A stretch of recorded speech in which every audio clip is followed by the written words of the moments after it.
Yan Diomande chooses Paris Saint-Germain as his next destination. If he departs RB Leipzig this summer, the 19-year-old is set to believe in PSG project led by Al Khalif Campos. Enrique wants a chance. Enrique plus wants a chance to lift trophies regularly and win a Ballon d'Or. Yan Diomande Ballon d'Or winner. Fuck out of here, man.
Canada versus South Africa. Yeah.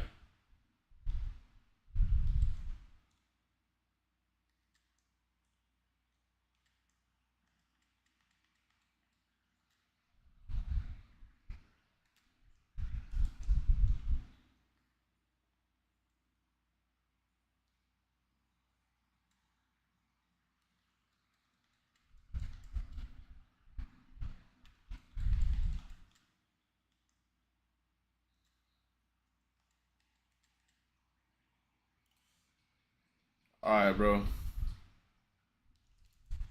I expect this.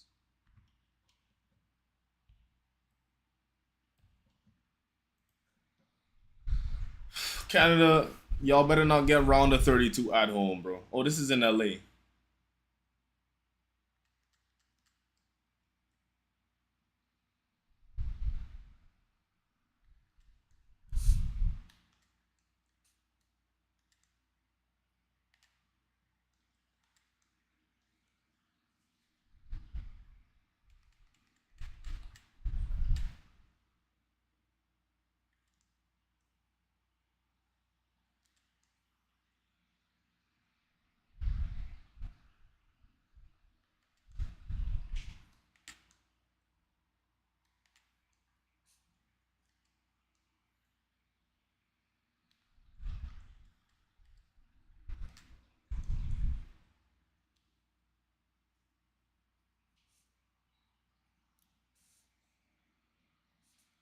Let's go, Canada. Let's go.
Let's get it popping, man.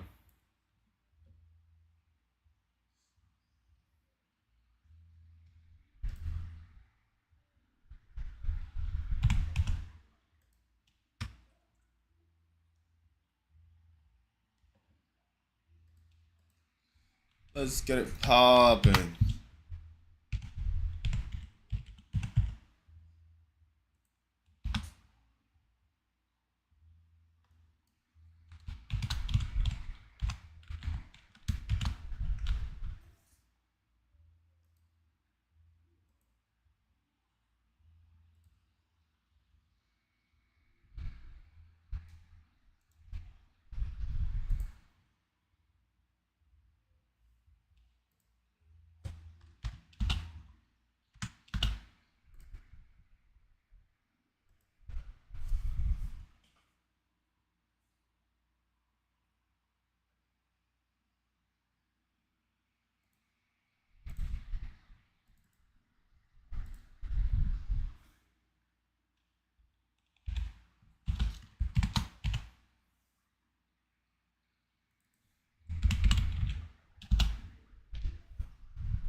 I think this game is gonna be pretty much straightforward, bro.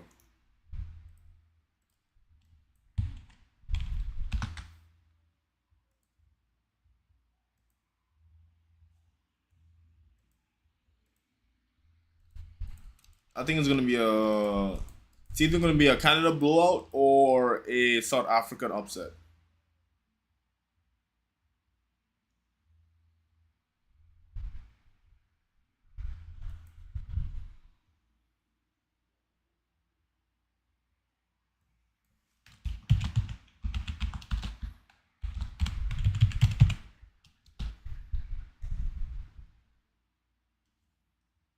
South Africa gets a ball, passes it along the starting lineup.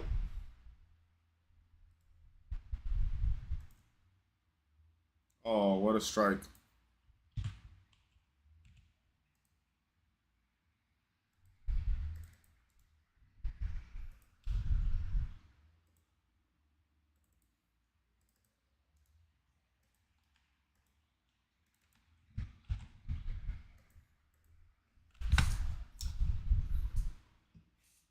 Y'all niggas be zestified.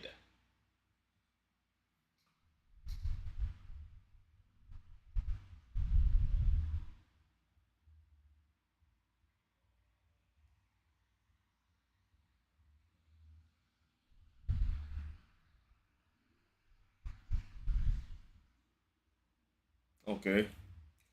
Strike from distance goes way over the top.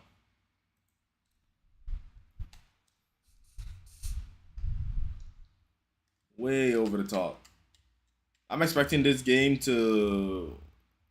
Oh, wow.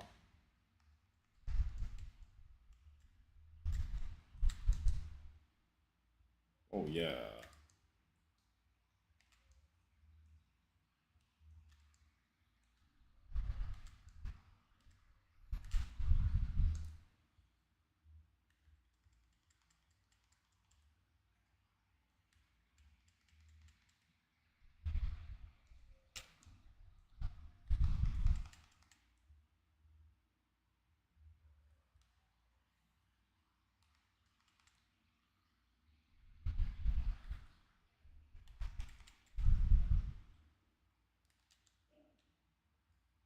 Uh oh. What the hell just happened there? Buchanan did good against a South African player, but like, bro, what is the football we're seeing here, bro? We're seeing like UFC football, bro. Gotta watch out for Buchanan though. You can't sleep on him. He's gonna embarrass you if you try to sleep on him. That's one of the Canadian players I have a lot of respect for, man. It sucks. Alfonso Davies is kind of coming into this. Um, he's coming into this a little, you know, injured.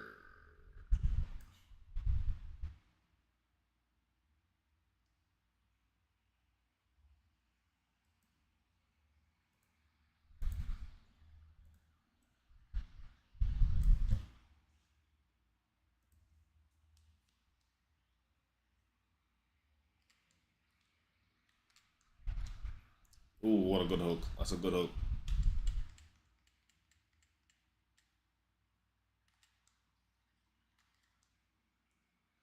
Big up, brother. Yo, big up, my boy. Big up. Another match today. Um, you wasn't here when I gave my predictions, right? But I predict that for the match today,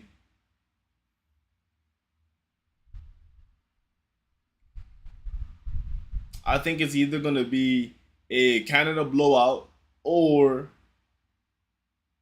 like a 1-0 upset from South Africa. Ball in. Oh, that's a horrible cross. I hope you're doing well. Yeah, yeah. Today woke up pretty. I woke up pretty late, but we're doing well today. I hope you're doing well as well, my boy.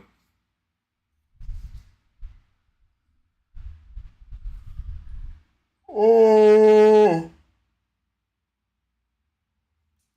oh shit.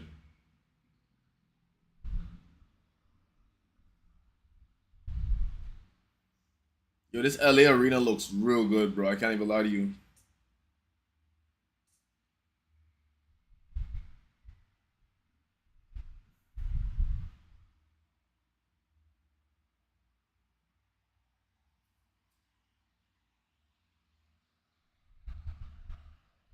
Oh no, bad pass from JD. Yo, Skyna, who do you think is winning this game?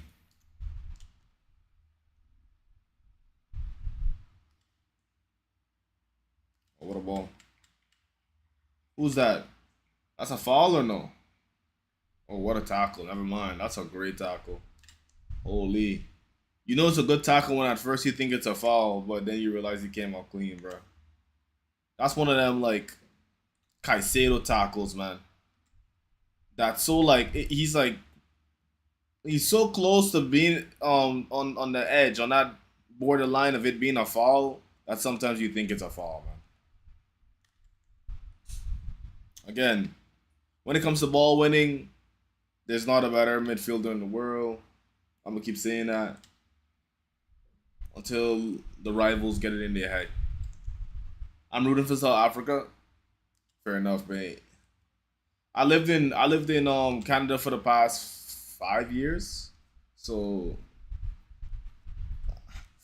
I'm rooting for Canada, bro. My heart's in Canada right now, even though my body's not.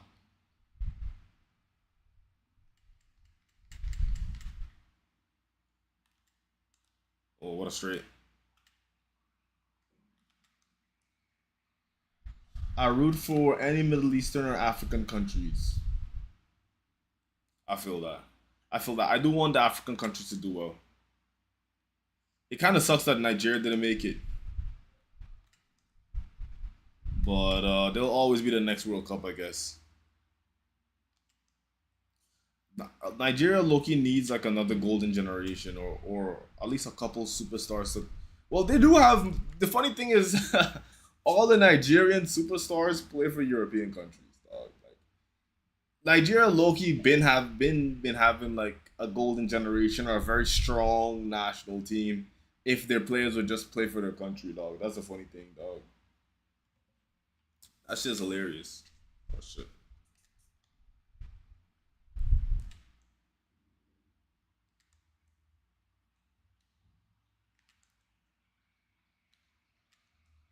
Here we go.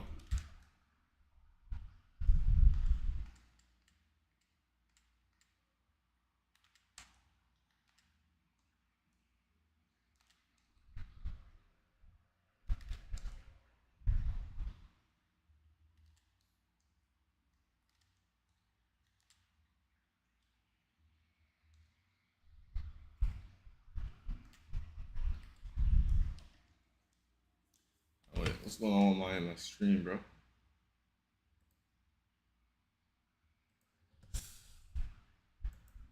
There we go. Nigeria needs to clean house.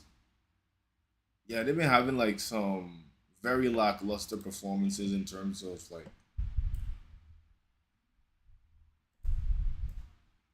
Oh, what a ball! What a ball out to Miller. Oh, Miller. I think that Miller guy is very like he's not bad, but he's just he's shaky, man. He's shaky, he's shaky, he's shaky. Like Miller, you have all that space on the like. Come on, bro. Like he did such a horrible job to sell that shot fake. Like lazy. That was lazy in my opinion. If you're gonna sell the shot fake, you gotta come on. You gotta put more into it, man. That man's nervous.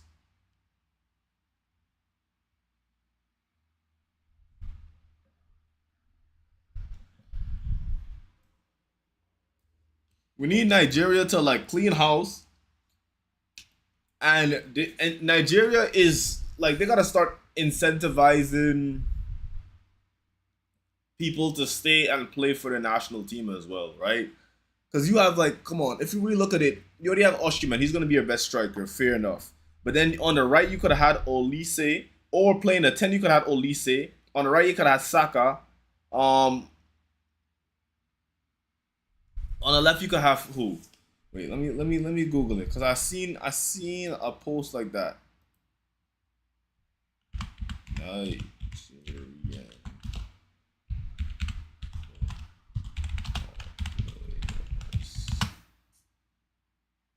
Oh, Jonathan David. Oh, he gets tackled.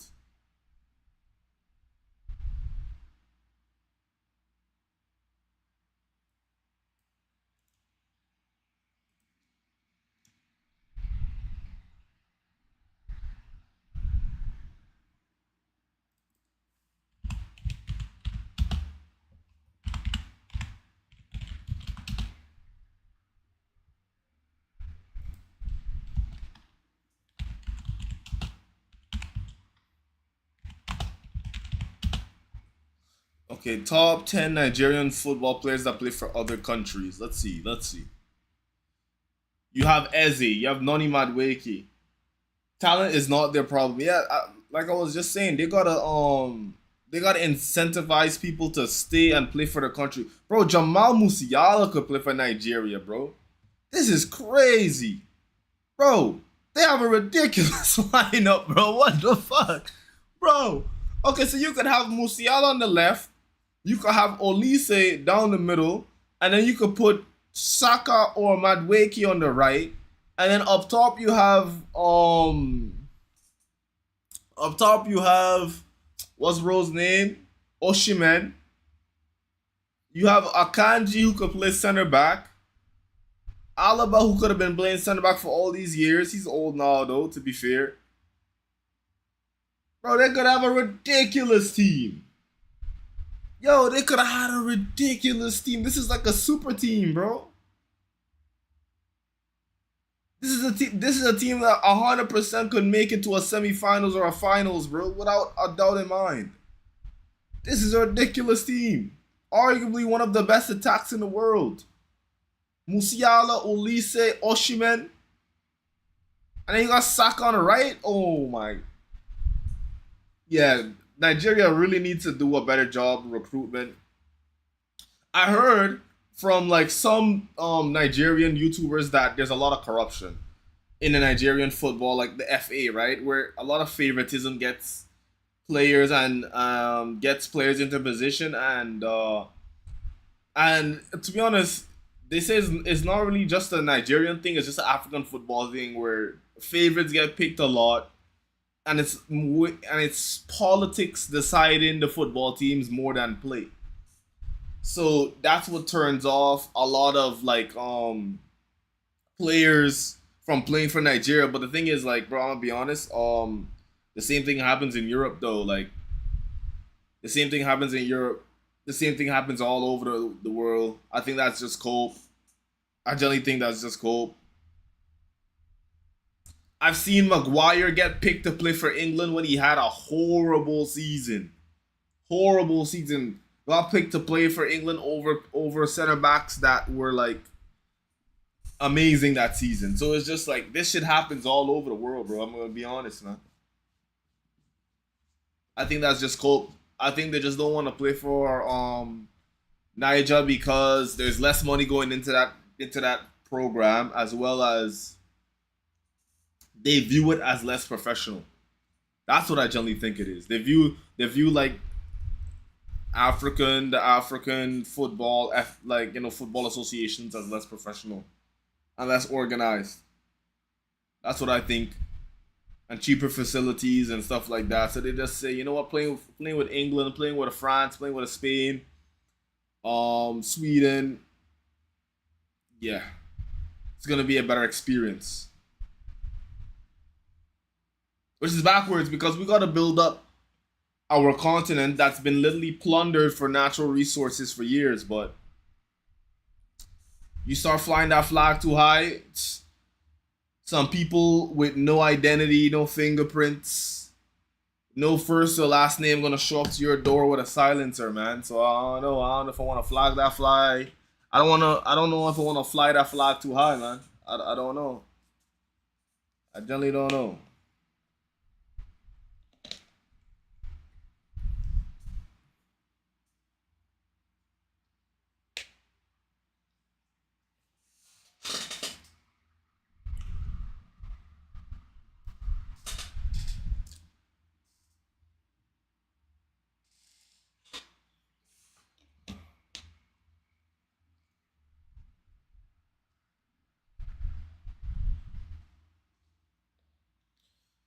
Then why Morocco and Algeria doing so well?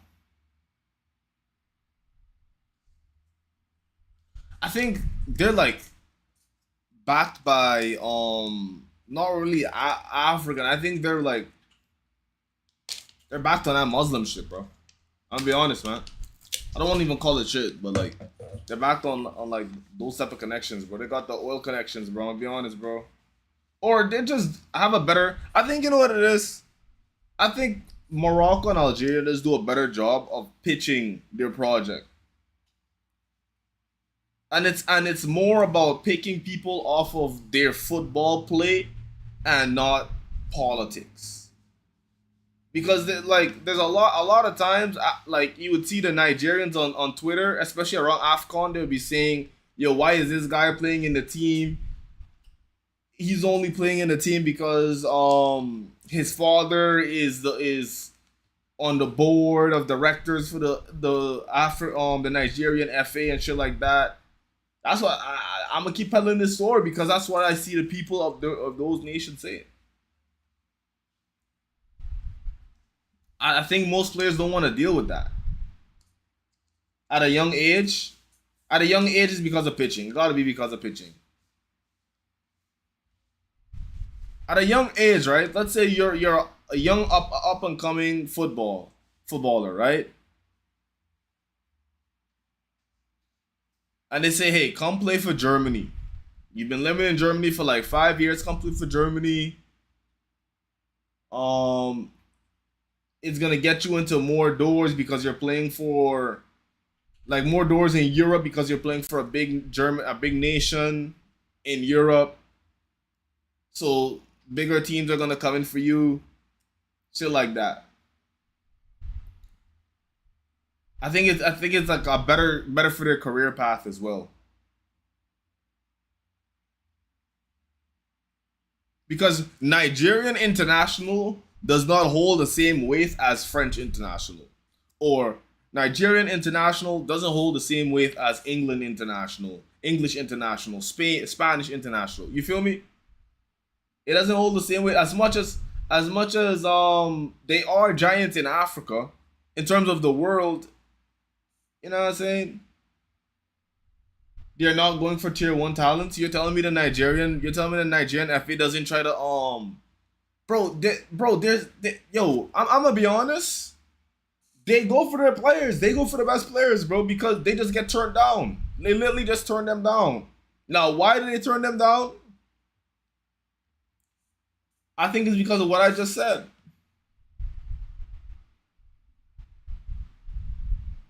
It's just better for their career path.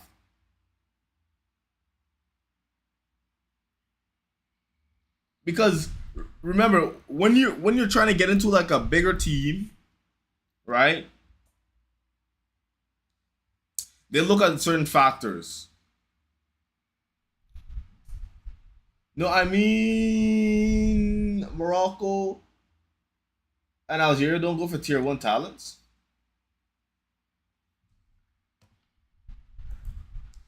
What is Turkey? Is Turkey Moroccan? Now that I think about it, though, if we're being really honest, Sky Knight, Lamine Yamal is he's Moroccan, so you might have a yeah, you might have a say in that. I ain't gonna lie, you might have a point in that.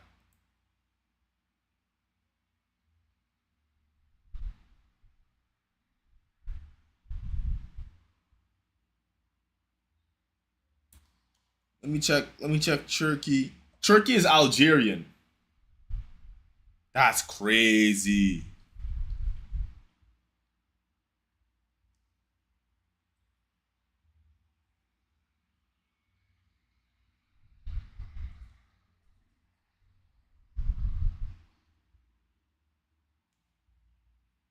Turkey's Algerian, bro. That's crazy, bro.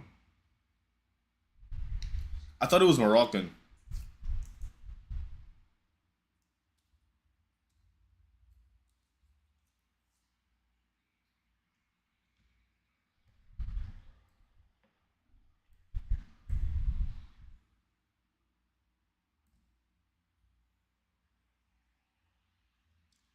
I generally think they're gonna keep these hydration breaks, bro. They might bring the hydration breaks into. If you think about it, the hydration break turns football into a game of four quarters, bro. If you generally think about it, hydration breaks turn football into a game of quarters instead of two halves, bro. That's crazy. Give me a second. I gotta get some water. That's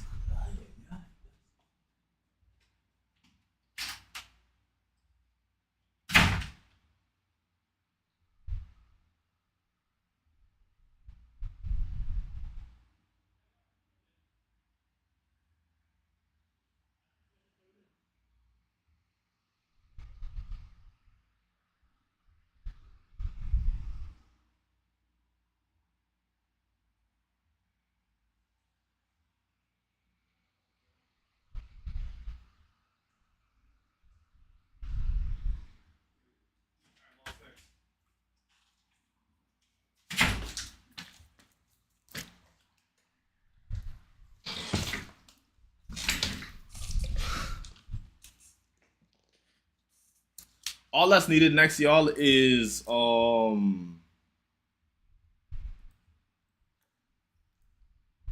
we need next for football is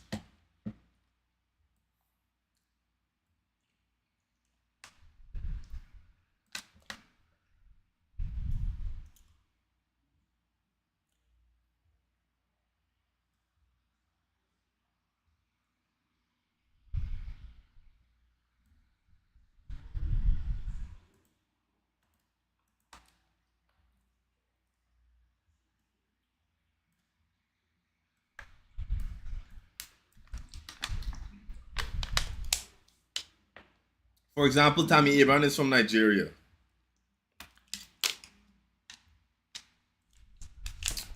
I mean, no one's gonna go in for him. They're not gonna go in for Tabi because they already have Oshiman, but Still would be a good pickup. But I don't even think Tammy would want to like suit up for Nigeria because same thing with Timothy Weah's son or George Weah. Is his name George Weah? I think his son is named Timothy Weah. George Weah's son is Nigerian, but he wants to play for America. But then again, I think if he tried to play for Nigeria, he would be one of those players that got picked just because his father is like a top dog in Nigerian football.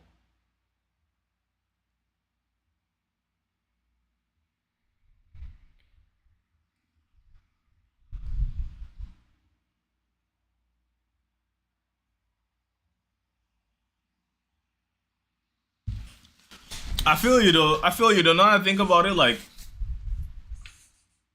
Morocco would be such a stronger team if Lamine Yamal played for Morocco.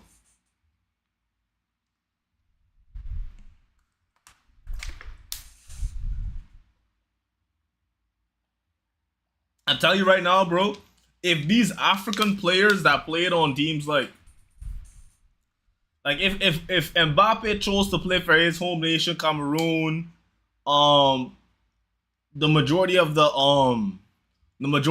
England, French, German teams, Isak chose to play for Eritrea, bro. AFCON would be a movie, bro.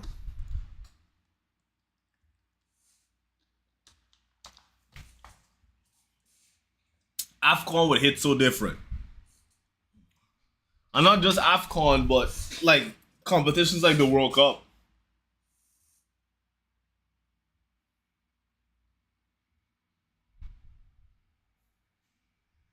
Because if we're being honest, like, bro, like the European French players, they're not at that level. They're not at such a super high level, bro. In my opinion, bro. Like, look at Rabiot, bro. Like, I think Rabiot is one of the weakest cogs in that French team.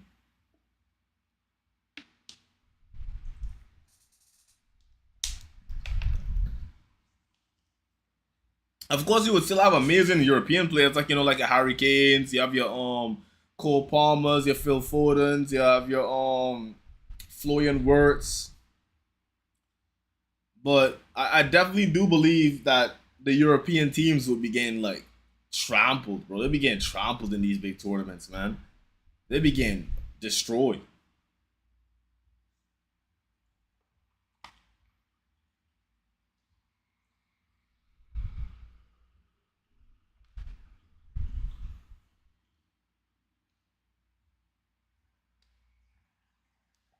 Yeah, there's this.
Hey, man. But what do you think about that? What do you think about that Sky Night? The point I just made. I think I just made a good point about European football. The state of it right now. It's low key getting European football is definitely getting carried by the immigrants.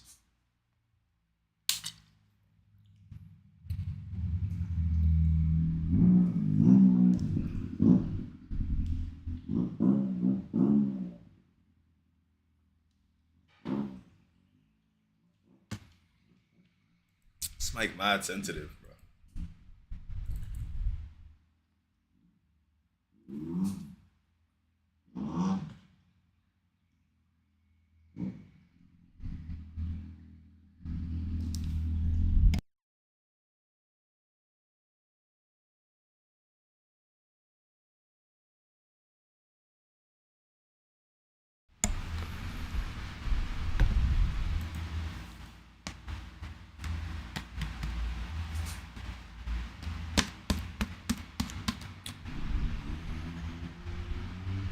Yo, Buchanan is moving nasty right now, bro.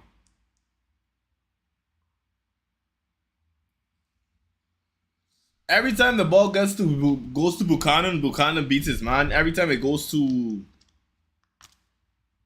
who's the name of that guy?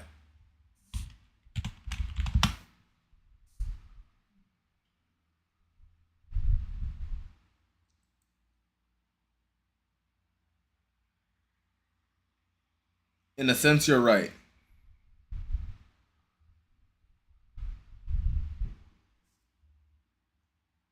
I'm not saying it's just like necessarily there's no bad players on the European continent. Of course, that'd be a lie. But it is a hotbed. That's where like all the best like footballing talent goes to Europe. Whether it's from Asia, whether it's from South America. Okay. It's like the NBA, you know? Same thing with the NBA. All the best basketball talent goes to the NBA. But of course, like America still produces a high number of in-house talents. Uh-oh, what a ball for South Africa. Oh, he slipped. Good defense. Good defense from Canada, man. Great defense from the Canadians. But they have the capital and no other countries can overtake them. Saudi Arabia is trying, but look how much they're spending. Yeah. And not just the capital, but they have the heritage, man. Like these leagues have been there for from since like the birth of football, right? So in a sense, there's a lot of prestige in playing for the Premier League, playing for the Bundesliga, playing for La Liga, playing in the Champions League. Like this is a lot of like upcoming footballers' dreams, like playing in the Champions League, winning a Champions League for let's say their favorite club, which is a European club growing up. Shit, it was I think it was one of my dreams growing up too. Like, you know, um getting a transfer to Chelsea and winning a Champions League with Chelsea. That was my dream growing up. So it's like to compete with that is just not gonna be. Uh,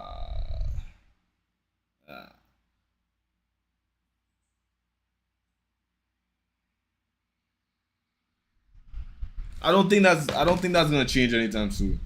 When it comes to the leagues, now when it comes to the national teams, I think once Africa keeps putting in incentives for their players to stay and play for the home nation, they gotta up the incentives, up their programs, and just and as well as their leagues. You know, keep the best talents in their leagues. Incentivize people to want to um play in the Nigerian league, to want to win. I don't even know what you call the African version of the Champions League. That's how crazy it is.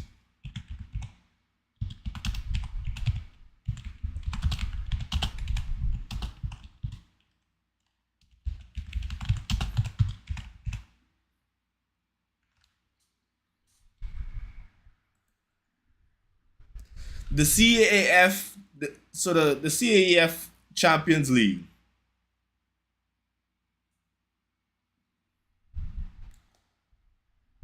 Yeah, you gotta yeah. It's gonna take some work. We might need Wakanda to actually become a real thing, bro. Keep it a stack, man.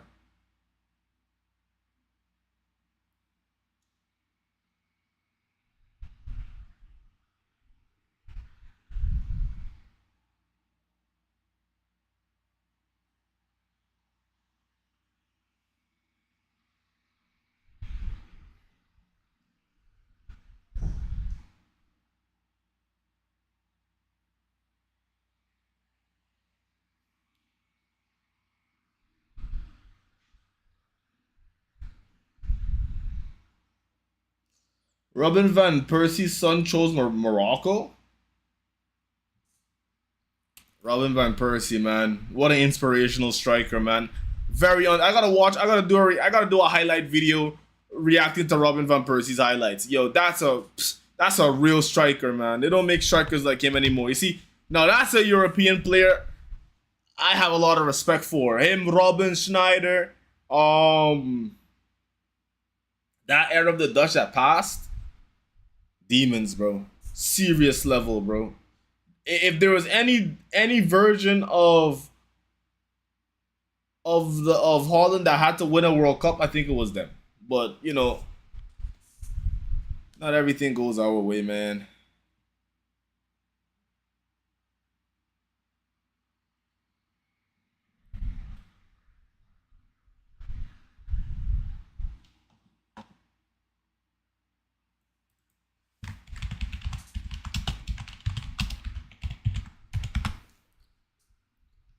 The fact that he chose Morocco over the Dutch, no, that's I don't know how the Moroccans do it, man. Shout out to the Moroccans. I don't know how they get Shaquille Van Persie. Is that's probably yep, Shaquille.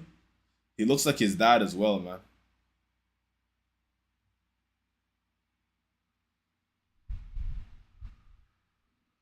How how did they convince him?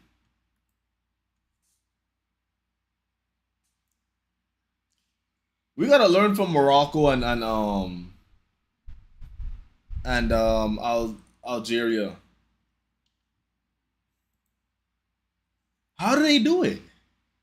Like are they like they getting these niggas the latest Benz or something so for the national team? Like what Saudi did was crazy. Saudi got their national team, I think like all Benzes or some crazy shit like that, bro. Like shout out to Saudi dog.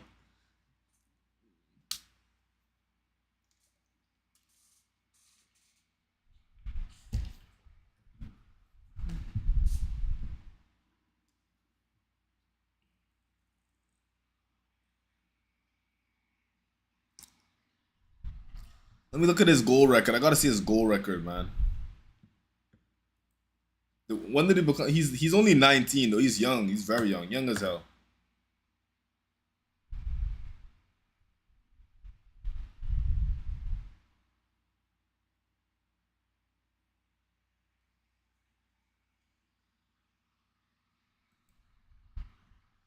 They go to them while they are young. Mm.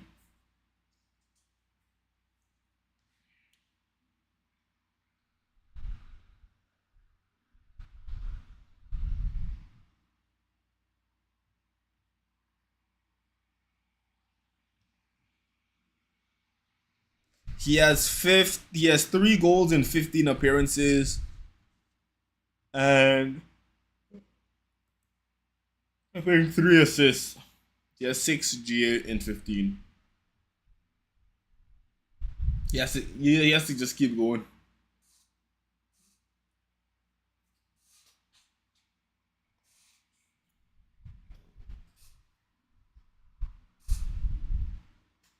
Ah! Shit.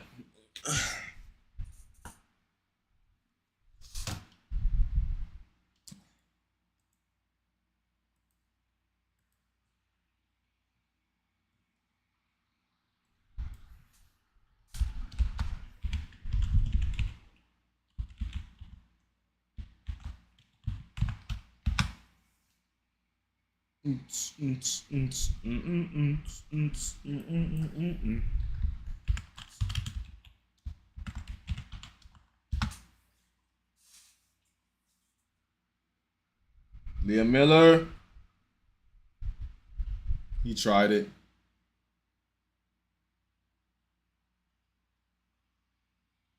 What a ball. What a ball to Miller. What a ball to Miller, man.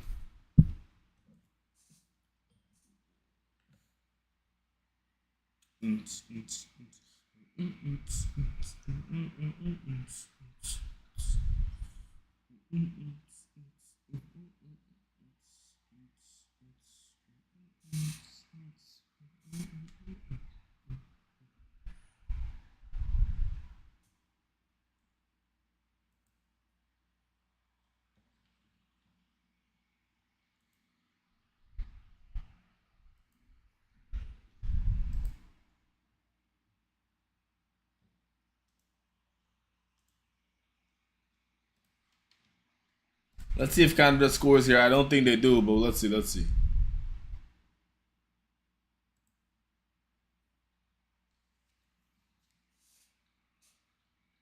Oh, what a save! Wow. Africa's defense was crazy. South Africa's defense was crazy. Crazy goal line defense. Wow. Hey, get off me, nigga. Hold up, boy. Hold up, boy.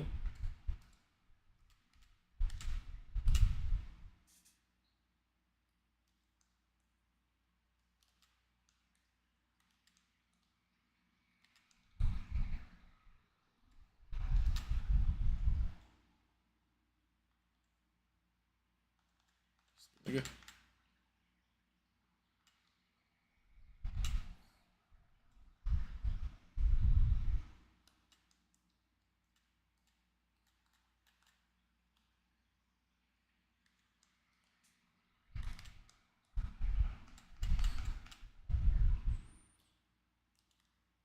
Yeah, I think it's gonna be a set piece that gets this game over the line for any team right now, bro.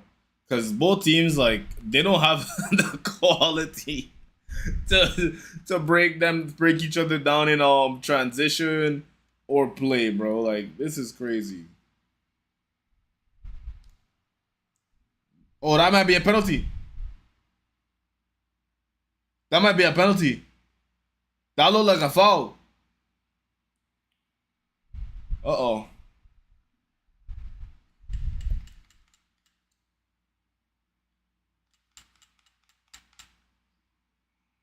HYDRAA, man.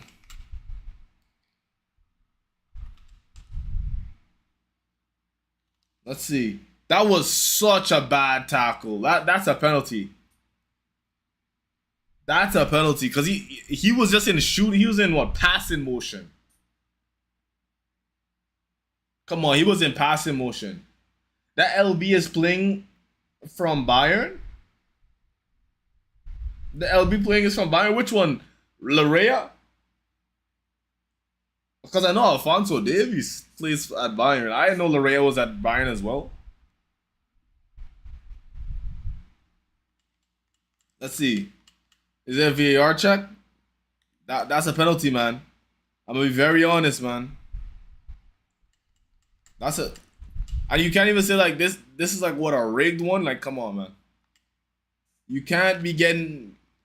You can't go in that wild, man. Especially when there's already a player that's no.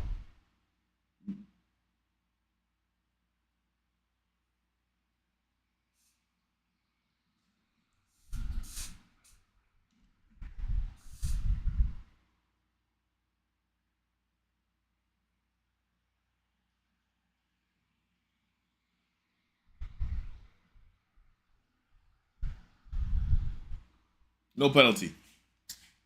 Fair enough. Oh wow, what a ball. Okay, nah, never mind.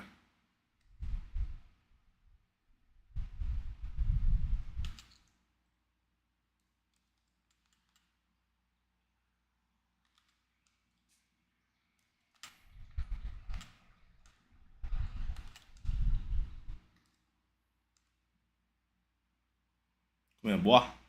Come here, boy. Yo, Netherlands versus Morocco tomorrow night. Oh my god, that's gonna be a movie. It's kind of, you gotta be up for that one, bro. I know you be having work and shit, but you gotta be up for that one, bro. Flag stays down. What is he doing? Like, why would you try to dribble through that whole group by yourself? Like, who's he feeling like?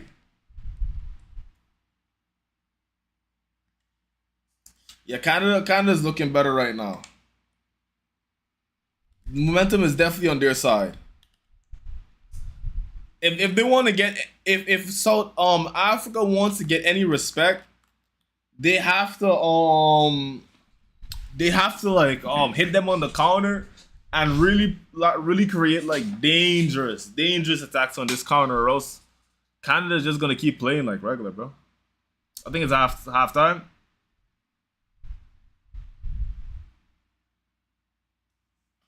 Alright, it's halftime, yo.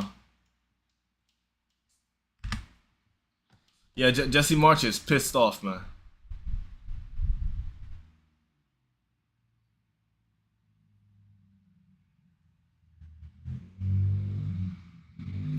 Yo, Bonito had to tell his own head coach, yo, chill out, bro, chill out. We need you, bro. He was on something like, yo, Jesse, chill, bro. Like, yo, bro. Yo, yo, this game is funny as hell. Yo, this game is funny as hell. This is a funny ass game.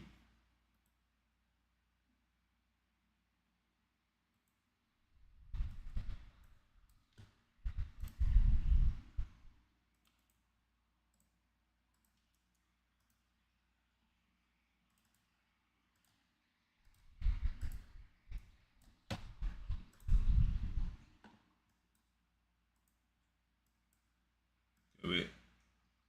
Okay, wait.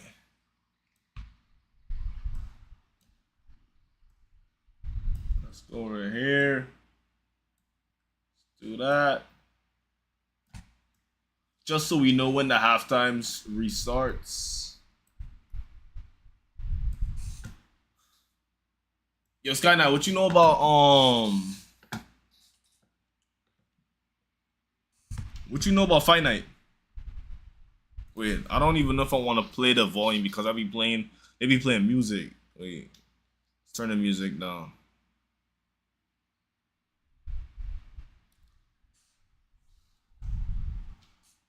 What you know about Fight Night? What you know about Fight Night, Sky Night?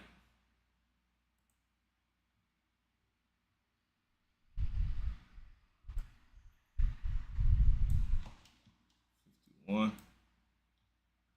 Wait. Let me turn off my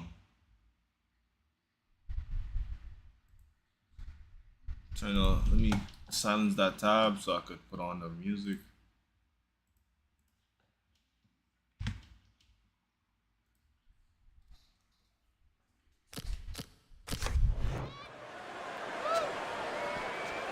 This nigga, man. Never played it? You never played Fight Night? Yeah, you missing out, gang.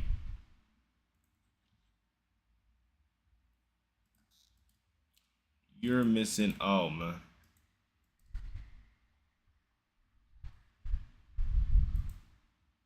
But this is what I was looking at earlier.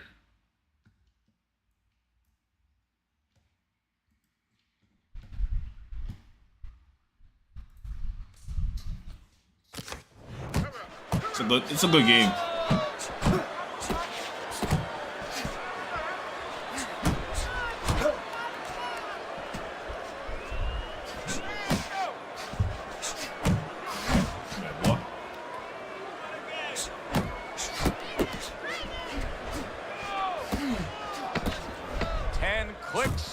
Talk. He gets off with a combination up top. Almost, bro. Not able to land the headshot. Boy, another solid round for him. Teddy, this is one of the best plays of precision. I've been fucking up Walters heavy this fight. But if precision had a relative, had a cousin, guess who it would be? It would be timing. Because the timing has been perfect and has allowed him to be so precise. And this shit precise.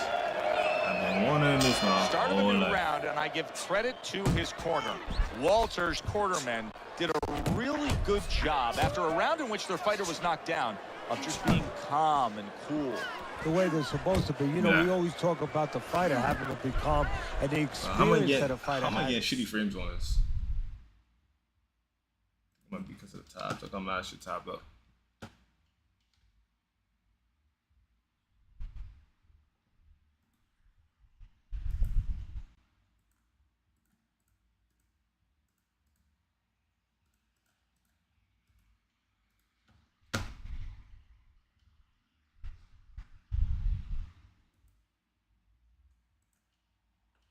I play a lot of chess and FM. I be moving like, oh man.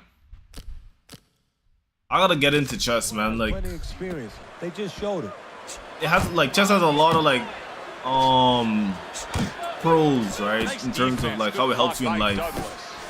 But I just been putting off chess because Learning the learning curve that comes with learning chess is just like it feels like a chore, man. And then a good counter by Walters. Yeah, like running through the rain without getting wet.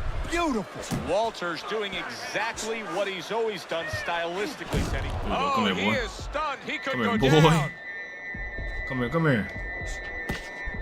Don't hug me. Do not hug me. Do not hug me. After clearly being damaged. And a clinch that he needed very badly.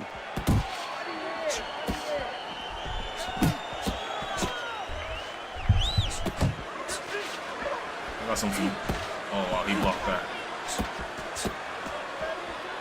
Very nice defensive guard there. Move your head.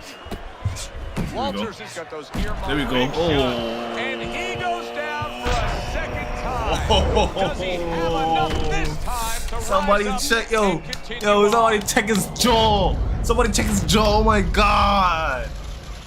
Oh. Walters Before you play rises chess, you back should up read The and Art of takes War. some guts.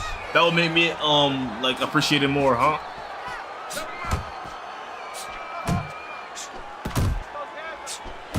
Oh yeah, come here. Oh yeah. That's all weak. He's in bad shape. He's on wobbly legs. Teddy, he's got to tie up. Man, come here, man. He's running, bro. He's running. Opponent, Joe. It's not automatic that he's going to get what he He's wants to running tie up. from you, if his bro. opponent steps back a little bit, he can keep this offense going and end his night. A little head hunting with the right. Oh wow. Needs to improve that accuracy. Missed with the headshot. Let me back up, because my stamina is low. I don't want him to counter punch me, bro. There we go. Give me that jaw. Oh. That head 3 movement, minutes though. gone by in this round.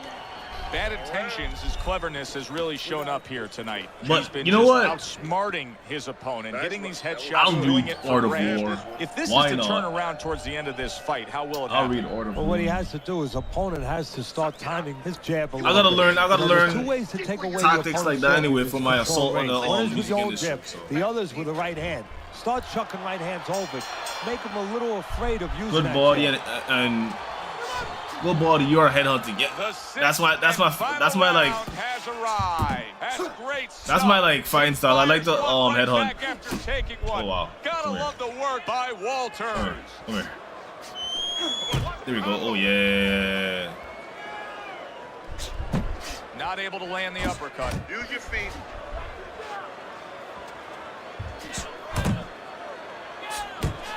Nice strike after catching one by Douglas. How about a return to sender with the left hand? Committing to the head work, you see him go there again.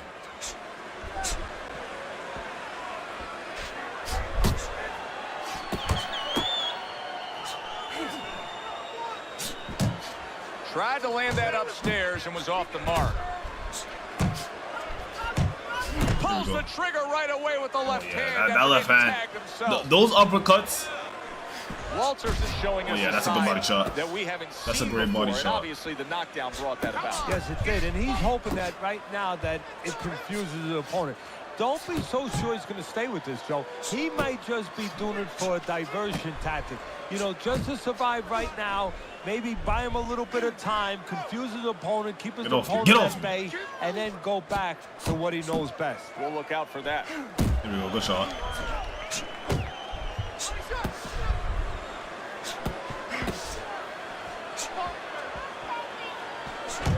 And there's the left hand working well for him again.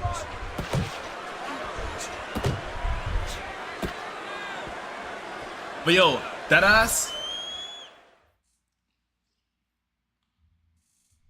You're what? I am headhunting. You like to be in a pocket? Yes, yes, yes. Cause a pocket, yo, it's exhilarating, bro. It is, bro. Bro, you gotta get this game, bro. This like I played on PlayStation 3 simulator. It's called Fight. Yeah, you just gotta go get it off a ROM. It's fun as hell, bro. It's fun as hell. Keep doing what you do. I'm not really. I don't really fight on the outside. I'm more like I like to get inside. I like to get inside and damage niggas. You know what I'm saying? Walter's gas tank may be heading towards empty here. Yeah, and I don't see it. Oh yeah, give me that. Give me that. That was a big shot at Florida, and it's a big shot that may end I went right there, got him. That looked like the great pitcher, great Maddox. That one got him. Think a ball. Don't get up, man. Don't do it to yourself. Just stay down, man. Don't do it to yourself. Don't. Come on, just stay down, bro. We said it early on, stylistically with this matchup. Hardly a chance that we would go to the judges' scorecards, but Teddy, that's exactly what's about to happen. Yeah, early on, you're right. Wait. It was going to be a Scorecards? Fizzled out a little bit. Here we are. I won by decision. I thought I knocked him out, to be honest. It looked like he didn't get back up. But you know what? A win is a win. A win is a win. Douglas's work tonight was well rewarded. A unanimous decision win. Teddy, you saw it all along. It was easy, and he saw it all along. That's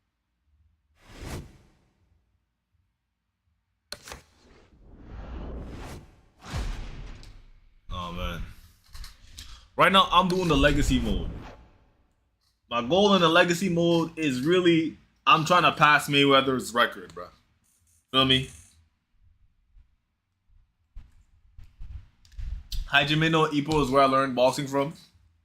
That's one of my favorite animes. I took a break from it because I think I just ran out of episodes to watch. I'd rather watch the episodes than you know, than read the manga. The only manga I've really been reading like that nowadays is One Piece and Blue Lock. Blue Lock is my shit. I low-key want to fight this guy. 5'8", 137, 6 rounds. You know what I'll take. For that though, let's see in terms of let's go up the rankings. Oh, I can't go up any higher on the rankings. Damn, I wanted to see everyone in my rank. Get back up. Here we go, rankings and awards, weight class rankings. Ollie Williamson. I don't even know who that is. You have Manny Pacquiao, De La Hoya, Patrick Bird, Kobe Dixon, Ray Leonard, Koto. Koto cuts easy. I'm more of a reader. I feel you. My friend was like that. Oh, Tio.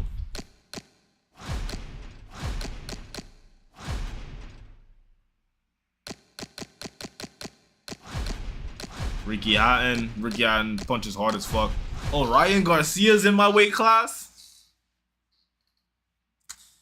Yeah. Yeah, I'm coming for Ryan in that, man. Ryan, I'm coming for you, boy.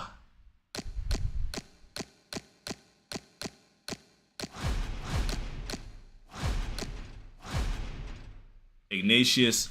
Okay, so which weight class is so Terrence Crawford is middleweight. He's a middleweight. Hey bud. Hey bud.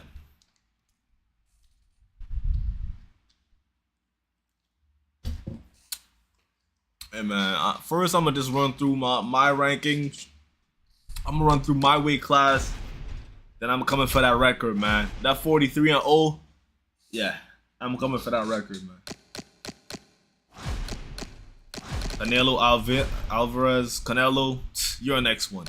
I'm coming for that record, buddy.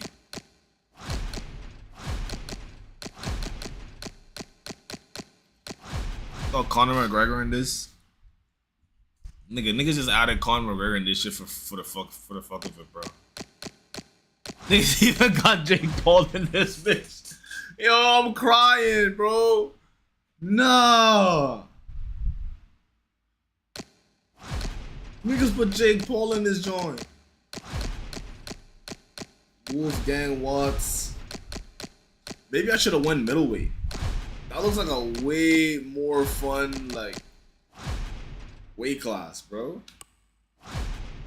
Yo, light heavyweight. I don't really know much people in light heavyweight. Heavyweight got the Muhammad, got Ali, got Tyson. Usyk. Yeah, in the rosters, I put all the legends in the rosters, bro. Alright, so what's your favorite, what's your top 3 mangas, Sky Knight?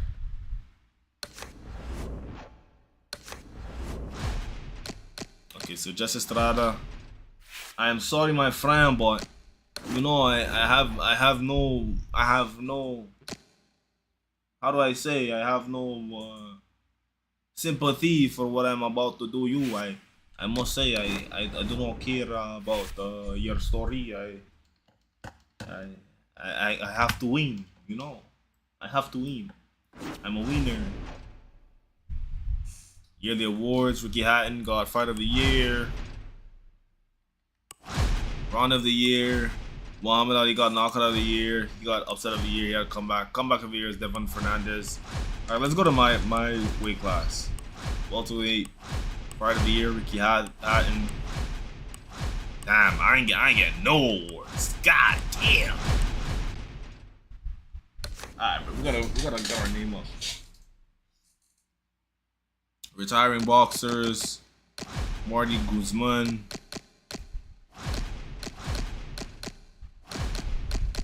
Yeah, I gotta really push to climb the ranks because these niggas will retire on a nigga, bro. They will dead retire on a nigga. So I gotta really push to go up the ranks as fast as possible. Skills training. Yeah, far. 1, losing money to be a tycoon. I don't think I've ever heard of that one before.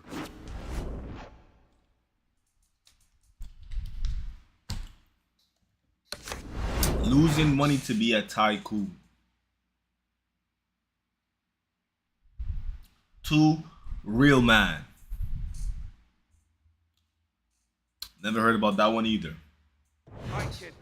See your skills in the ring. And Blue Lock. Okay. I heard about Blue Lock.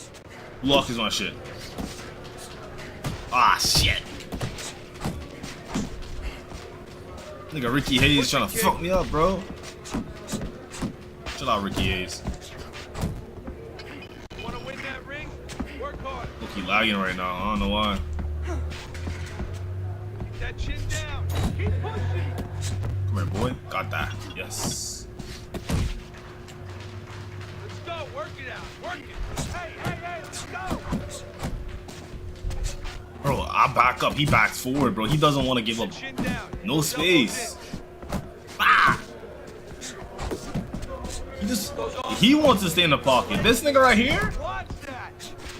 Yeah, come here. He wants to stay in the pocket. This little nigga right here, bro.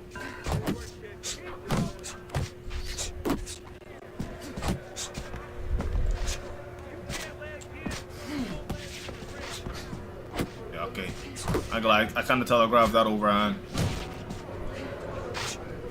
I'm getting fucked up, yo.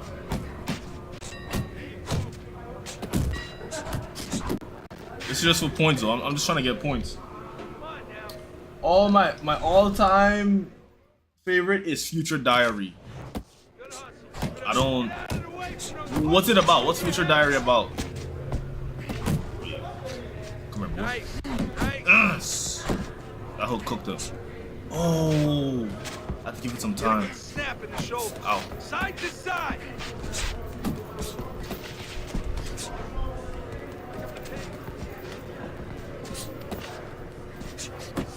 Here we go. Coming, kid. 1, 2, 1, 2. Here we go. Oh! Come back now. Okay, get your hands up. That's it. That's it. You need a setup. You're right about that. You're right about that. I'm not really fighting with my brain. I'm just going off of reflexes. Keep those elbows in.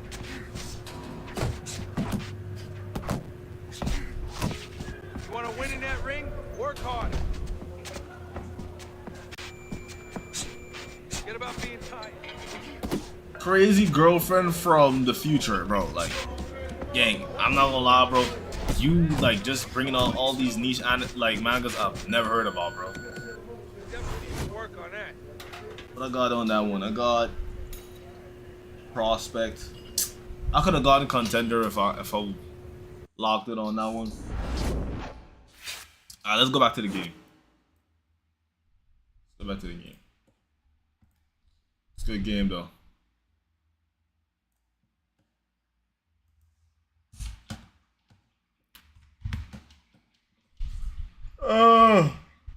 Imagine this game goes to like penalties. Yo.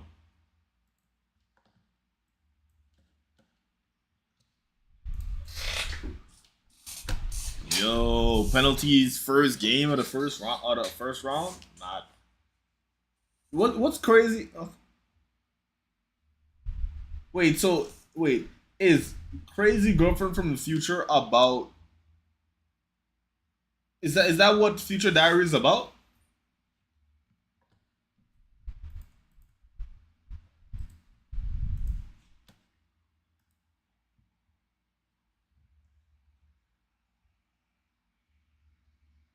Let me find out, bro.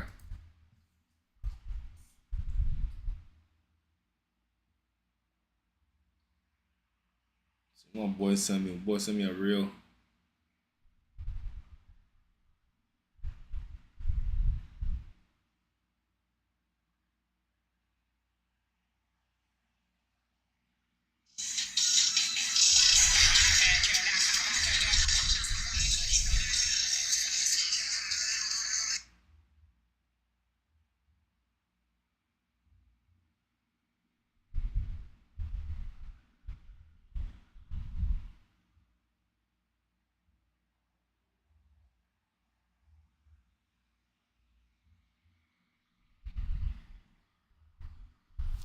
Let's go, 17! We can it!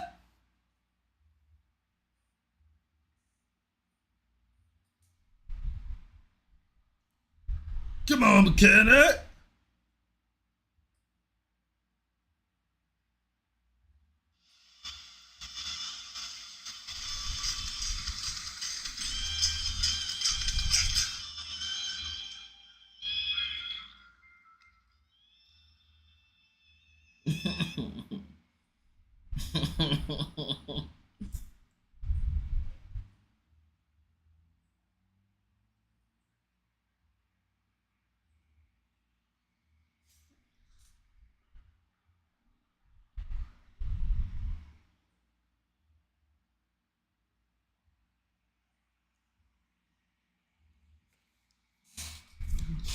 Oh my god. Yeah. What do you think decides this game, bro?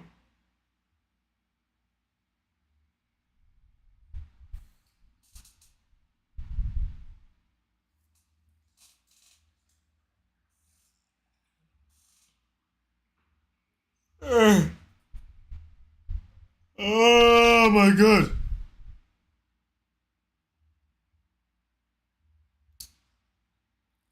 This might be an extra timer. I'm gonna be honest. I don't want it to be an extra timer though. I low-key want to take a mean nap. Counter? Yeah, counter. Let's say 80 minute counter in the 88 minutes.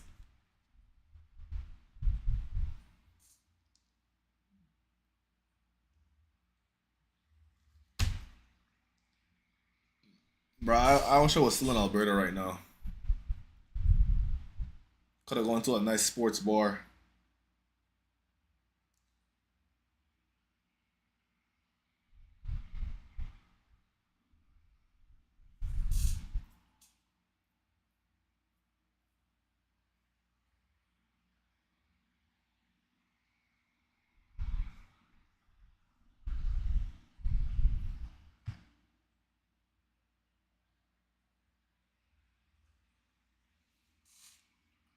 Whoever could counter is going to win it.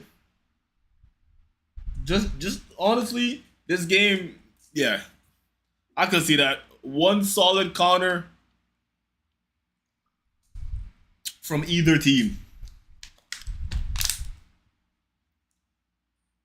Now it would be such a crazy upset if South Africa was to come out of this one with a win.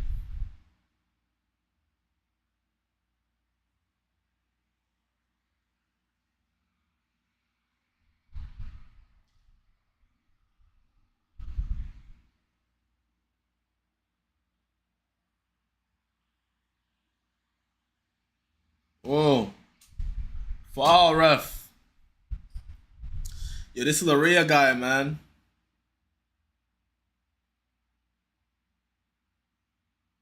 Lorea guy playing a different sport. Lorea ain't playing football, man. Yo, this nigga Lorea playing rugby, man. What's up with this nigga, man? Uh-oh, nutmegs. Oh, another one. Yo, who number 20 feeling like? Yo, brother handing out nutmegs like they're fries, bro. Like, yo, you good? I think South Africa has a better chance because Canada is going to push up with high numbers. Yeah. These teams so close in level that I could see either team winning. Generally, bro. Like, generally, bro. Kone really broke his leg in 2 places, bro. He might be cooked forever, bro. I ain't gonna lie. Bro. If he can come back from a double leg break,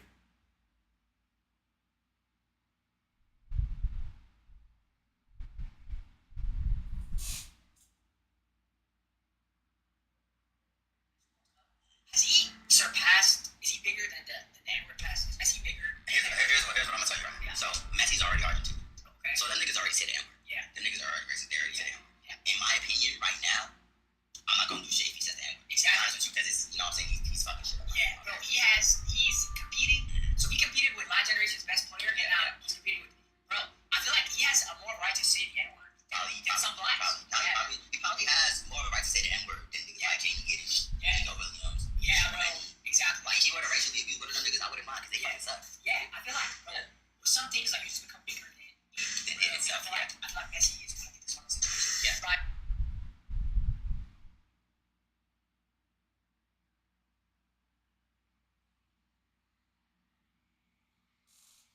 yo, Sky Knight.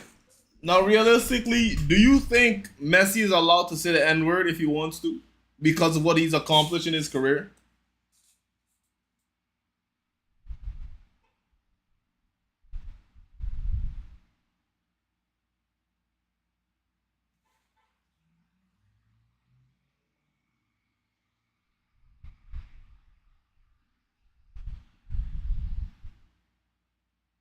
I don't think it's crazy to say yo Messi can say the N-word, bro. If Messi was to drop "I'm that nigga," like Future said, right? I think he would let it slide. Cause it's low-key true. Even though I'm a Ronaldo fan.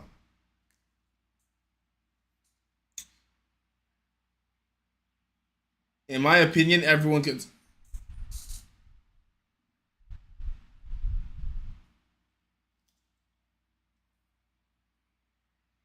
Nah, mate. Come on, mate. Red card, mate. What are we doing? What do you mean everyone can say it, bro? Yo, this guy's trying to bring back like, bro. What do you mean everyone can say it?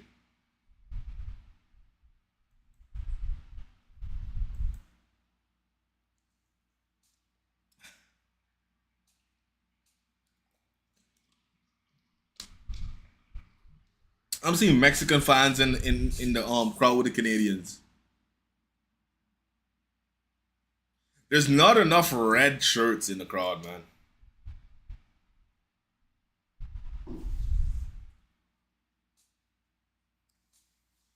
These Canadian shorties kind of like.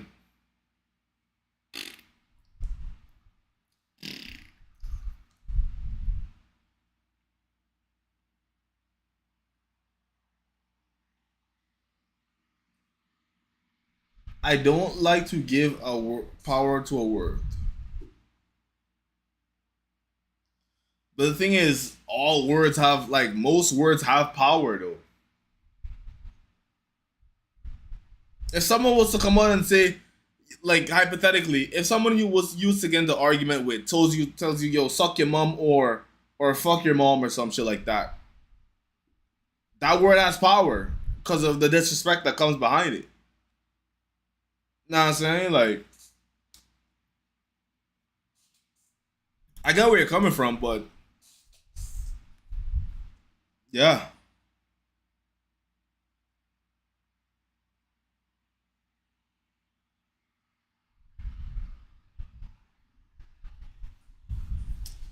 Uh,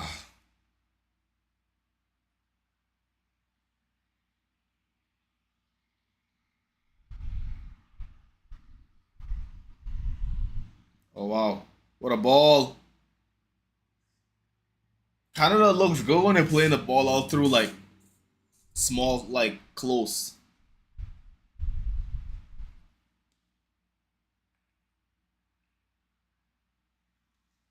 Jonathan David, man. Yeah, he took too long. He had to look to create. Okay.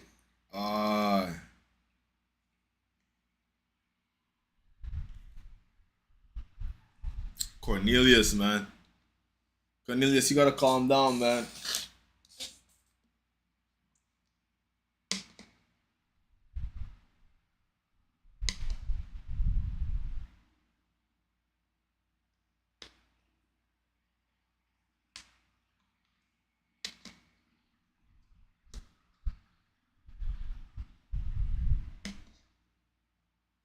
For me, with the N word, right?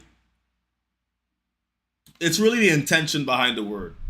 Because I've allowed some of my white friends to say like the N word before, and I know their intentions behind the word. But if a nigga like, let's say, Chud the Builder was to walk up in my face, slamming the hard R, like, bro, like, obviously he's trying to disrespect. So now I'm gonna handle him accordingly. Doesn't mean all the time I have to get physical. No, it's really about just standing up for yourself. You know. Maybe I've seen some crazy shit, but someone saying something to me doesn't bother me.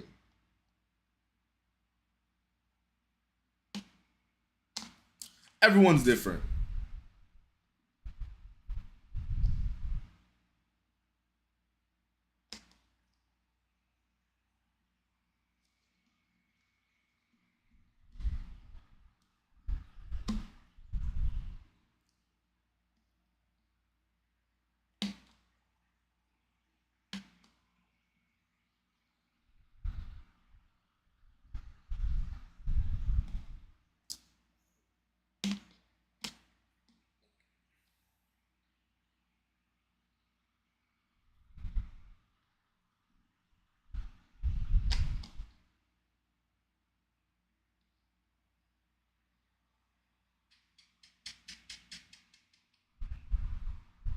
Oh wow, Buchanan got cooked, bro. I don't know if you saw that. Holy shit, Buchanan. God damn. Holy shit. In the Boondocks, an end moment is always in my head. Nigga moments. Man, I think the nigga moment thing, like, it's funny, but if we're being honest, bro, like, all races are violent, bro. Dead ass, bro. Like, if we're being honest, all races are violent.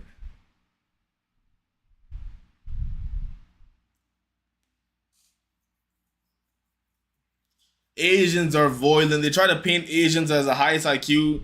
They get violent over respect the same way we get violent over respect. Same way how that, like, you remember when Johnny Somali went to Asia and he started disrespecting Asians, just using like words to disrespect them? Niggas dead ass knocked him out. Niggas dead ass knocked him out, sucker punched him over, like, coming to Asia and harassing people and disrespecting them using words. Because Johnny Somali, he wasn't touching anybody. He was just using his words. But every race, yeah, bro, everyone gets like that. I'm pretty sure if I was to go to like what Eastern Europe or some parts of Western Europe, Central, wherever, and I'm just over here disrespecting the whites over there, just being a nuisance and shit, using my words. Eventually, someone's gonna get fed up and they're gonna want to fight me. They're gonna want to punch me.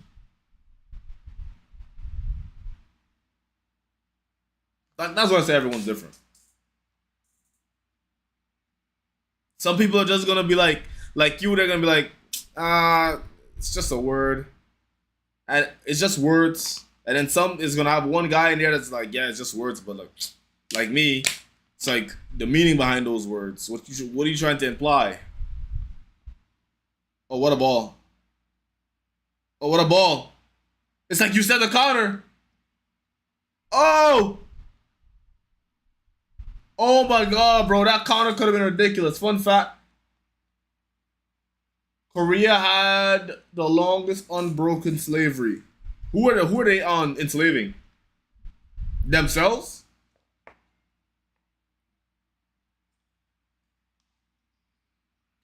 Great defending from South Africa, man. Holy. Holy.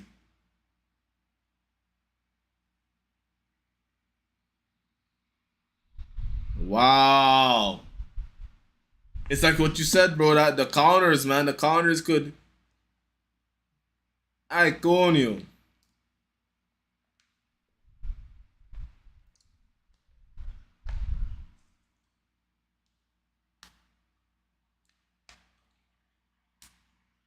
Or they enslaved each other? Okay, you see, I look at enslaving your own people differently than enslaving and like people from a other continent or race. That's a great ball from who's Cinder.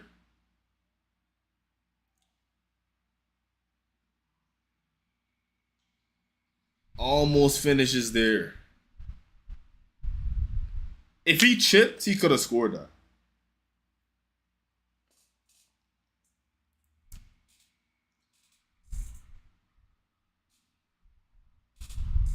But slavery is still slavery. It's still fucked up. That doesn't. Don't get that twisted. I still think it's fucked up. Whether you're enslaving your own people or someone else's people or people from other nation, creed, color, religion, it's still fucked up. Don't get it twisted.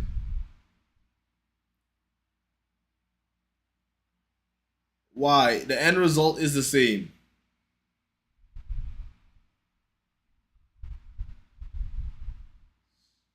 Because okay, with how I look at it, and from based off of what I've seen throughout, like seeing history and stuff like that, when you enslave people from a other like that you look as inherently different, it's easier to dehumanize them. That's why. It's just simply that. That's how I look at it. Whether it's because of their skin color or they have a different culture, it's easier to just dehumanize them and thus take that slavery to further lengths of just inhumane acts.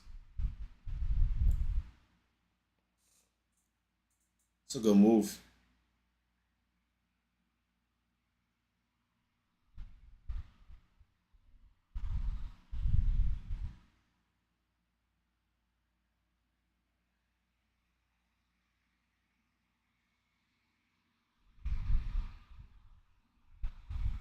Crazy.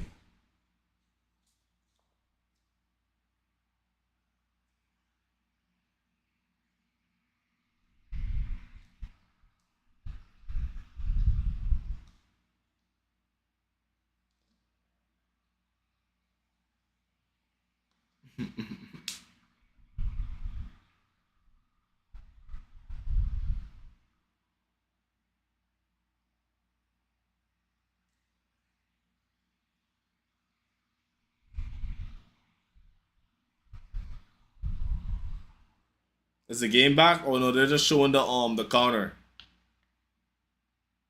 That Canadian counter, man. Could have been so dangerous. South Africa did such a great job defending that.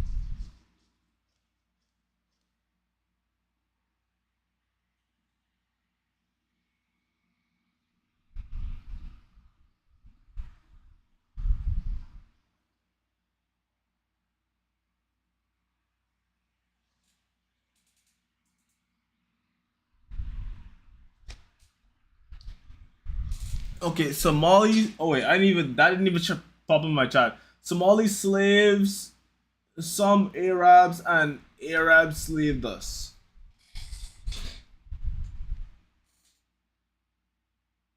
Hmm.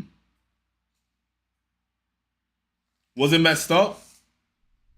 Okay, is it okay? So was it worse when in Somalia we all look alike, but we discriminate against each other by hair, nose size, or what tribe you're from? Yeah, that's not good.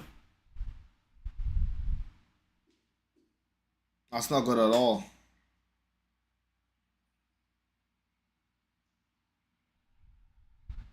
Promise David is on. That's a crazy name.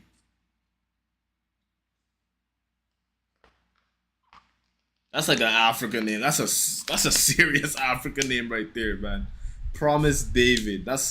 He gotta be like either Ghanaian or Niger, bro. Promise David.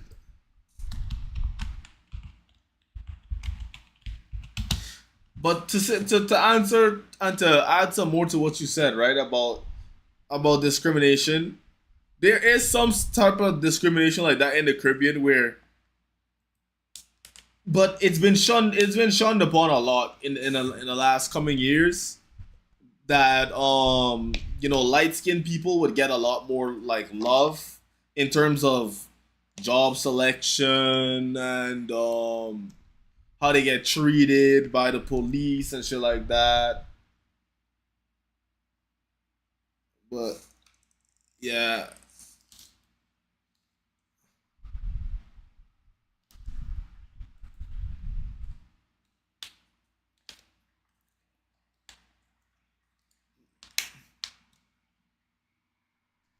not only it's not only in Somalia but in every country does the same. Yeah, yeah, but that kind of proves my point. Well, because people, in my opinion, how I look at that, right, is people want to feel a part of something, right? So let's say in Somalia there's two groups. Um, let's say there's a group of people that's just super skinny, and then there's a group of people that are fat, right? Or let's just go with rich and wealthy in Somalia. The rich Somalians are gonna look down on the poor Somalians and all band together because let's say they just feel like they're smarter than the poor Somalians, and the poor Somalians are gonna band together and dislike and look down on the rich Somalians because they're gonna feel like they're lazy or they're just soft or something like that, right? Shit like that happens where people just even in your like your country or nation group or ethnicity, people look for reasons to be a part of a group, and hating a specific other group that like shows change or shows difference allows them to feel more together. Hate brings people together just same way how love brings people together.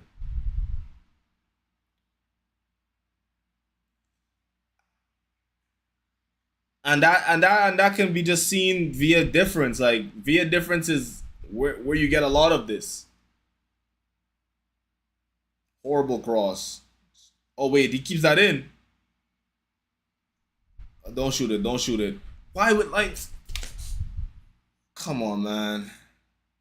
So what I'm trying to say is like people look for similarities to band together, and then true differences, that bond is made stronger. Alfonso Davies just came on.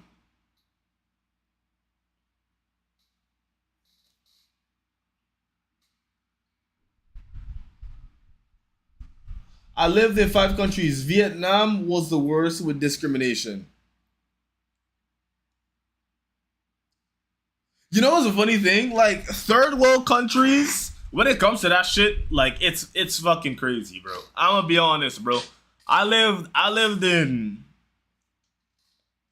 Guyana, Mexico, Canada, United States, the Caribbean.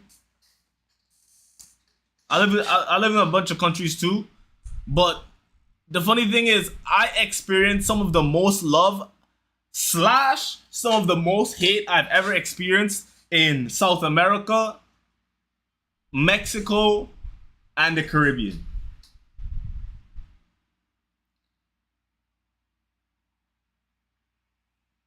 And it's not even because like I did anything. It's just because of prejudice, dog. Oh, what a strike! Yo, promise that was a good strike.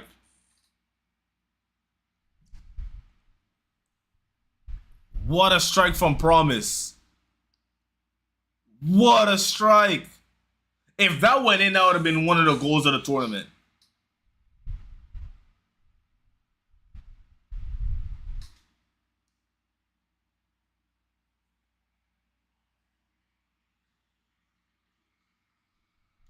Davies, man. Davies is just levels on this Canadian team, man. No golden goal.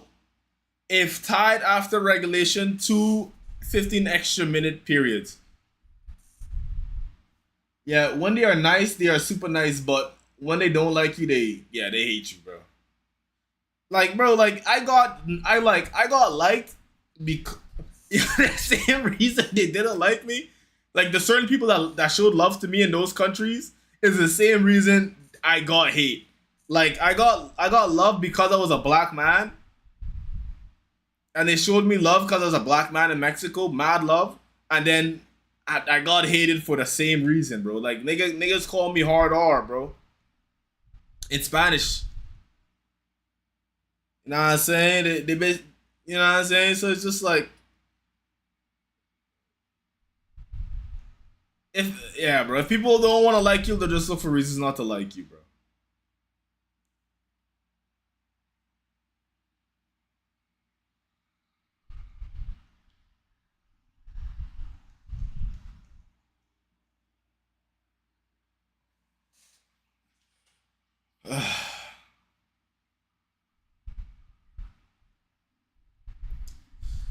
I gotta read that Art of War book though. A lot of people recommend it. Oh, Davies, nice. No, David. Nice try from David, bro. Jonathan David. Good save from the keeper though. Yo, Alfonso Davies, bro. He's levels, man. Levels, man.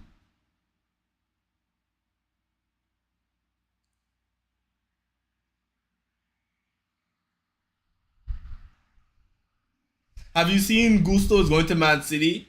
Yeah, I kind of expected that was gonna happen after we got that right back from where did he come from again? Bologna or something? Once we got Palestra, yeah.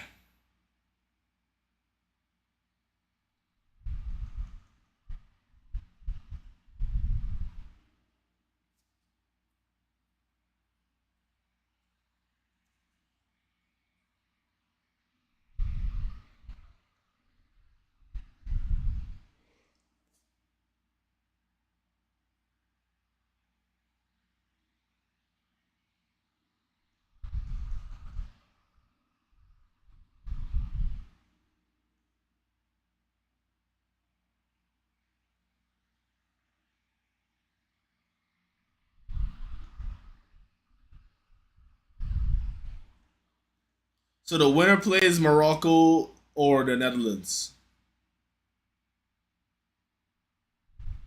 But yo, you know what? You know what it is about Gusto going to City? Like I don't feel like bad about losing Gusto to City, bro. Maybe if it was 2023, 2024, I'd be like, damn, Gusto's like, yo, he's solid. But honestly, I think Josh is way more promising than Gusto, bro.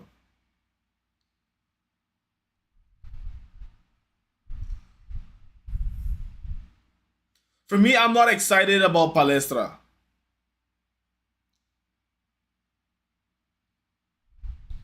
I low key think Javi could do way better with Josh, but we're gonna see. We're gonna see.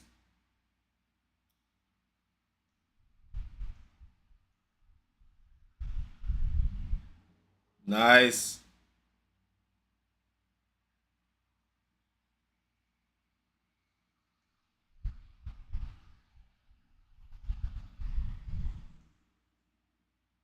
Uh,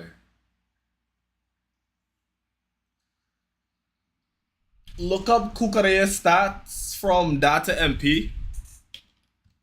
He was dog shit. Yeah, cool. They said Josh is a center back.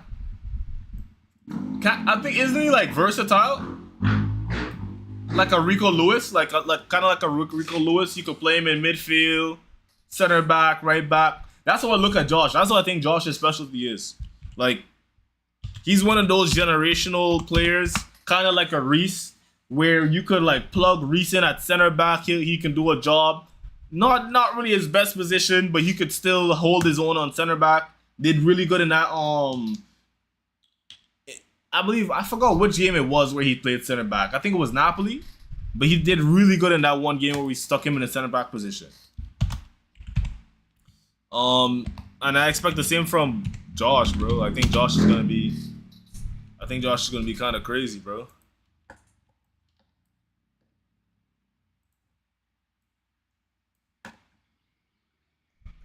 Cucurella, yeah, he's been shit this season, bro. He's been shit. Last season he was way better, bro. Cucurella, look, 2024. Wait a second.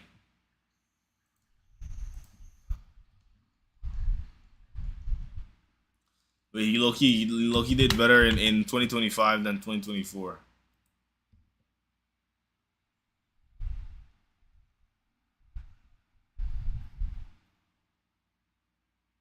He won more duels in 2025. Won more aerial duels. Did not progress the ball as much though. More expected assists, more crosses. It's easier to play a young CB at right back to give him game time. No take one at all. No dribbles at all.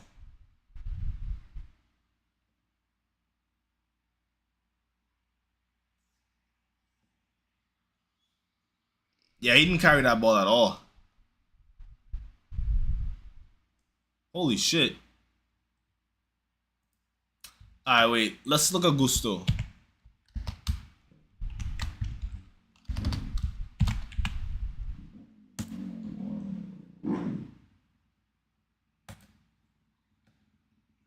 Gusto would carry the ball a lot more. Way more defensive duels.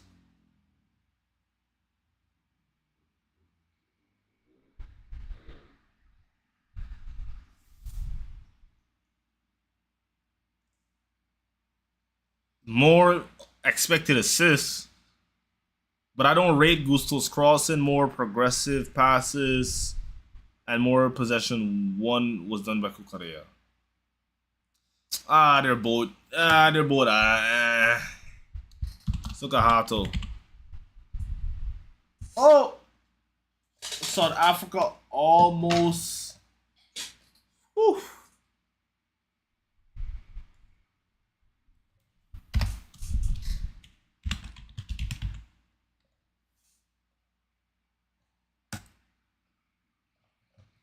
Reece James is such a monster, dog.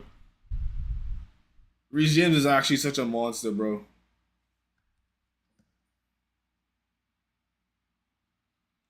His expected assist is almost in the 90th percentile, bro. And it definitely, at some point during the season, was at a 90th percentile. He's one of the best aerial duelers on the planet, in the planet. I guess this is in his position, or is this for all players? I think it's for all players. Defensive, in terms of defensive duels, he's very close to the 90th percentile. Reece James is a joke, man. Compare him to Pep Xaviera. We are linked to him. Pep Xaviera. Pep. Xaviera.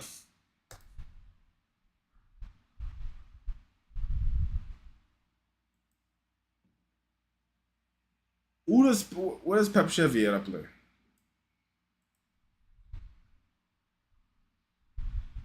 Volcano, he's a left back.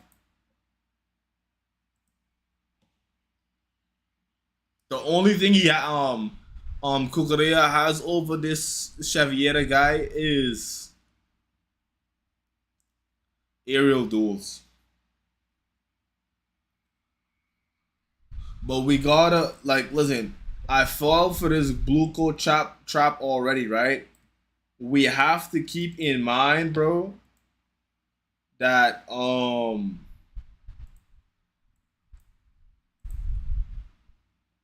is it not letting me? Mate, what's going on, mate?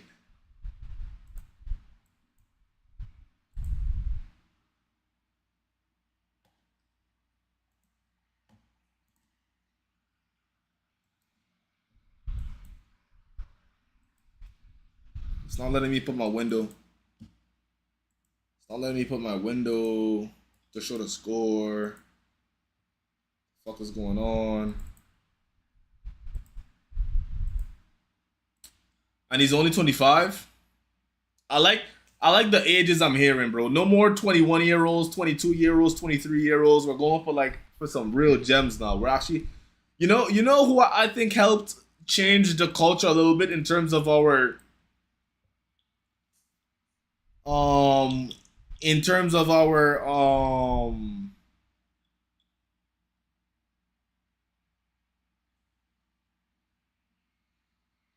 yeah, Xavier is 28. He's 28. But I like that we're going for experienced players, bro.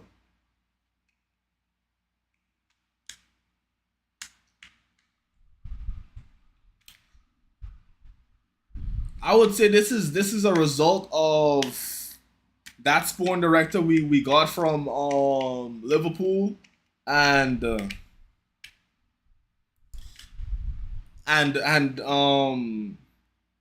Xabi Alonso getting the reins. That's what I would say. Xabi Alonso getting the reins of the club, and that sporting director from Liverpool.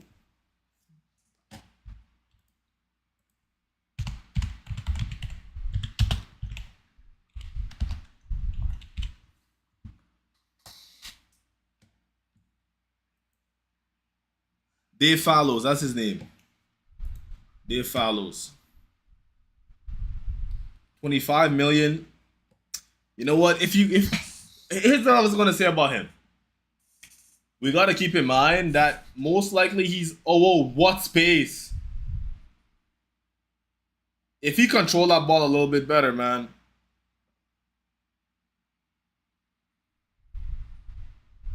Horrible ball control from South Africa's striker, bro. Horrible, horrible, horrible touch. If he controlled that way better, he could have gotten a shot on goal.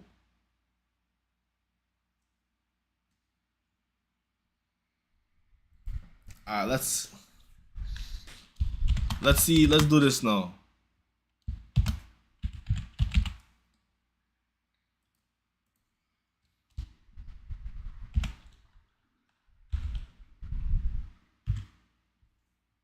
Oh, he's from Caligari, but he's younger than Gusto.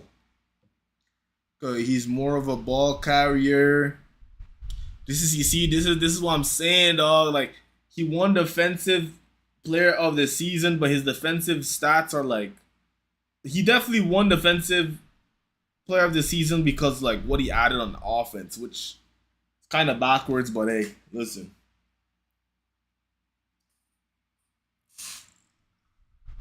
Listen. Possession one, barely any possession one. Progressive passes, not really much of that. But his assist and his crossing has been really good. His ball carrying is really good. He's like a really good offensive wingback.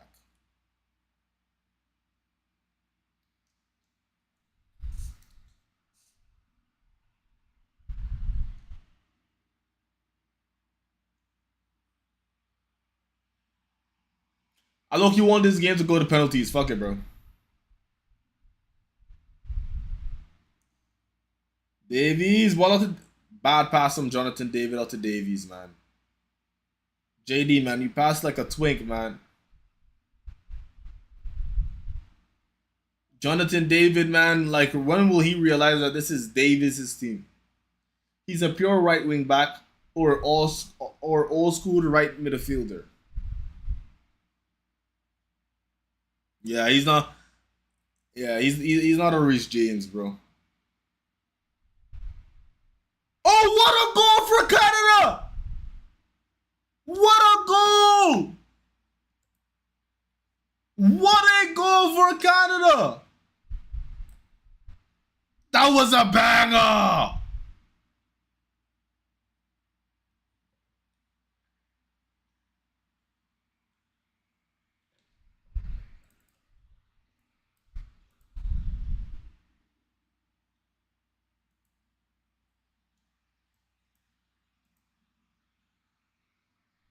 Kind of going to the round of 16 is mad, bro.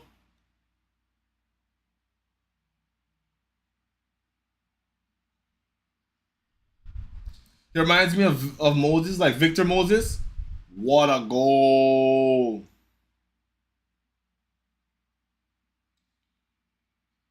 What a goal! Madre mia, madre mia, madre mia. Congratulations. Bro, I appreciate it, man. Madre mia, madre mia. What a goal.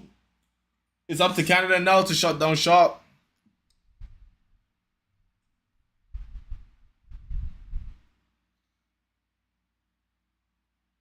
What, 3 minutes to go? Oh. JD, ball over the top.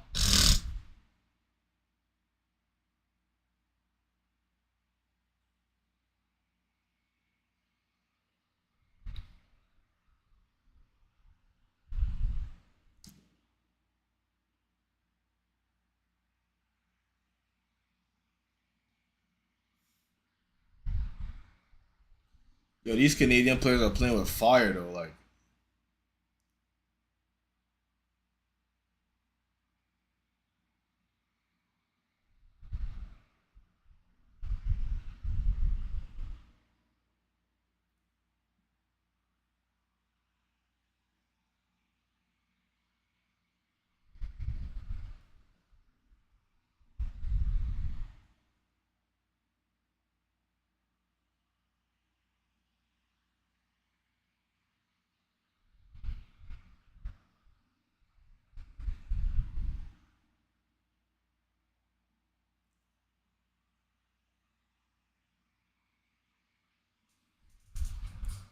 That goal was crazy.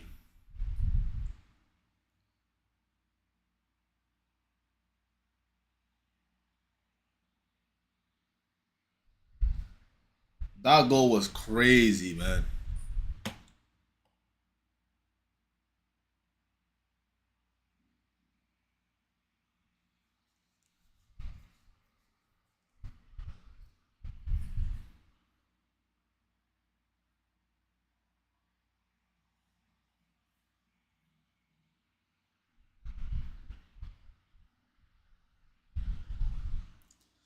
One thing they can't allow is what a ball. What a ball. What a long ball out to start that corner. 1 minute more for South Africa.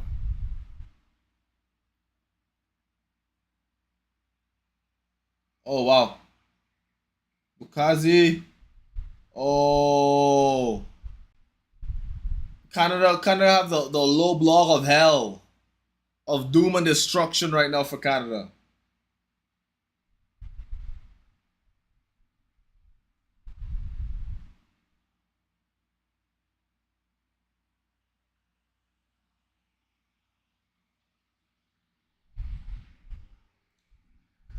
Cross.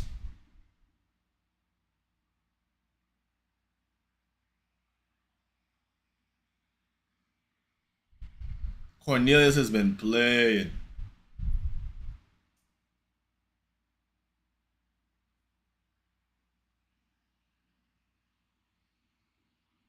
They scored in the best time. Facts. That was so clutch.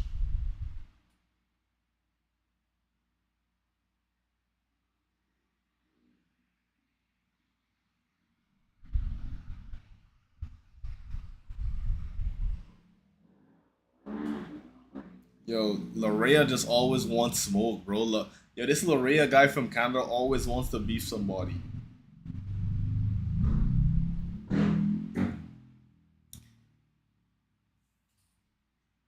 He's always looking for smoke, bro. I think that's full time, no?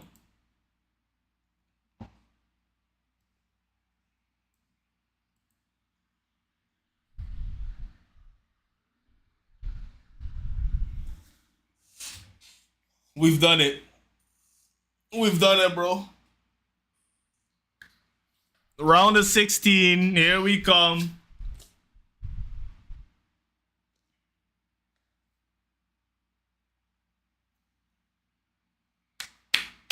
Hey man, I just want to say shout out to my Filipino women. Shout out to my Nigerian women. Shout out to my Jamaican women. Shout out to all the women, man. Shout out to all the women all around the world.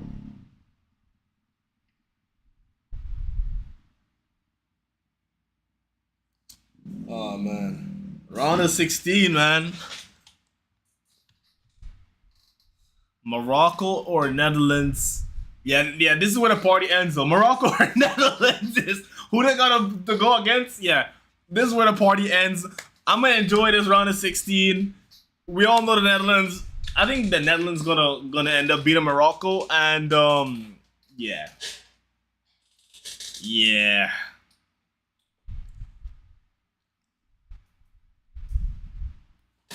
That's nice though. Canadian football, yeah, I feel, man.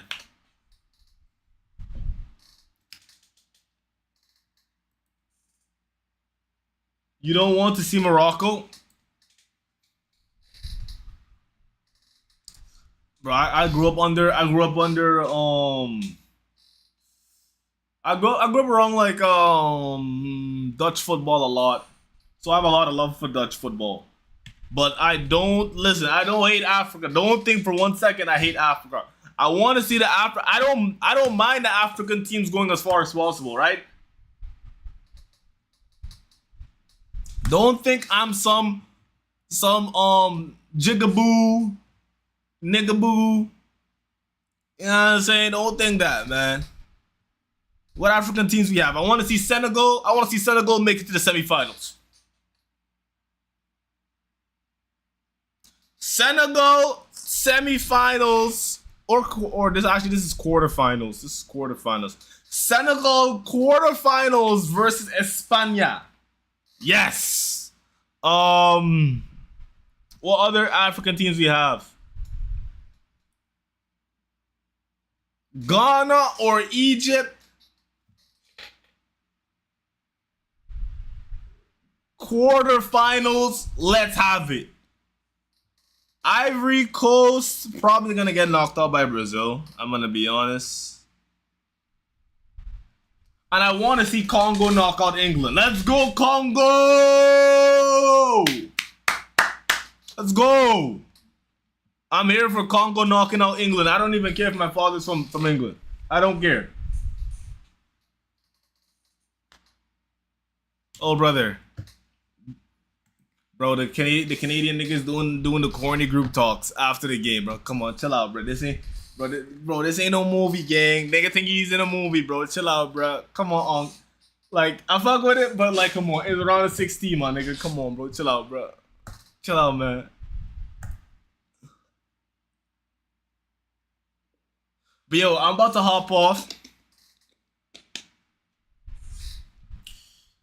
Tomorrow is a big day. Big day for football. We have Japan versus Brazil. Then there was a bunch of great matchups tomorrow. Japan versus Brazil, blockbuster. Germany versus Paraguay. Probably gonna be a very simple game, but it's gonna be fun to watch regardless. And then 9 o'clock prime time. Netherlands versus Morocco.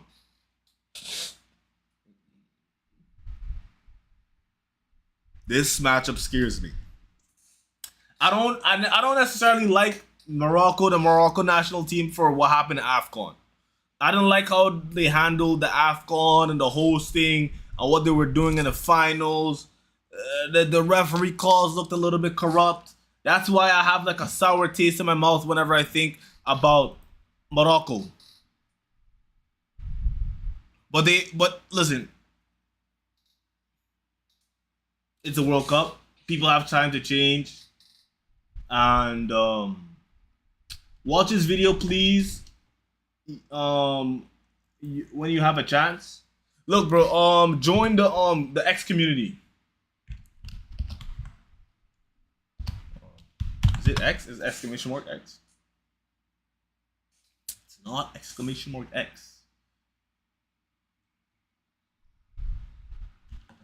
Wait. I gotta take a piss, so I gotta hurry up, man. I gotta take a long piss, so I gotta hurry up, man. Wait, give me a second.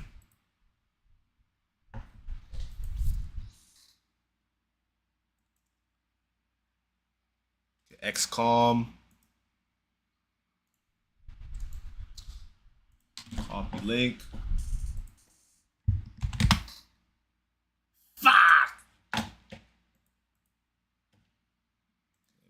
Copy link, yes. Yeah. Yes.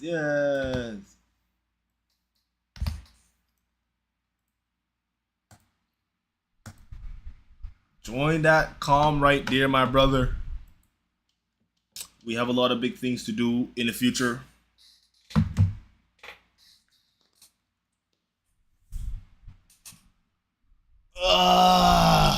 This was a good game. You know, it's exactly what you would expect from Canada versus South Africa. A lot of attacks / good defense. I'm surprised that Canada did so well without Jonathan Davies. I just joined. I bet. I just drop the videos in there, and I'll just like, I'm trying to build that community. That's why I'm gonna try to build that community up on X now. And that's gonna be the community where we draw a bunch of videos. Give me a second though. I gotta go take a piss, come back. Give me a second. It might turn, I'm gonna be honest, Sky Knight. Just keep me tabbed up because it might turn into a number 2. I'm gonna be honest, man. Yeah, just keep your boy tabbed up. I'm gonna be honest. It might take a little longer than expected.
I don't know if Sky Knight's still here. Sky Knight, bro. I'm like 30 pounds lighter, bro. Like a nigga that's found in Nutrisystem, bro. Like a nigga that's used Nutrisystem. I'm definitely 30 pounds lighter, nigga. I ain't gonna lie. But what video were you talking about again? If you drop the video.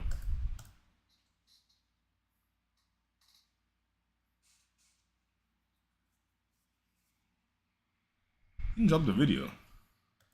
Latest? Oh, okay, this video. Chelsea's striker targets. I remember the quick take. I used to watch the quick take. Yes, he has some really good videos.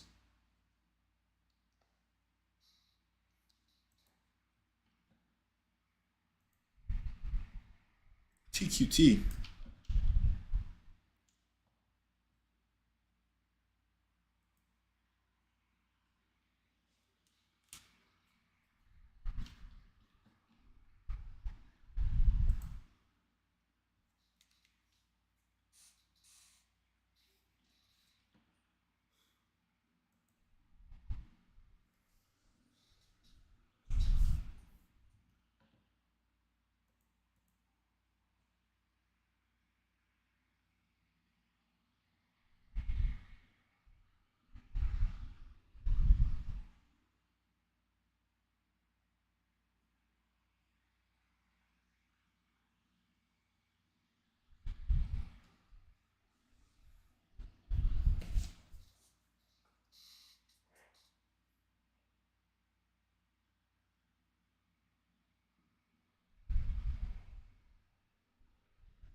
Nigga, Evan Ferguson name don't ring no bells anymore, nigga. They were saying he's gonna be England's next best striker.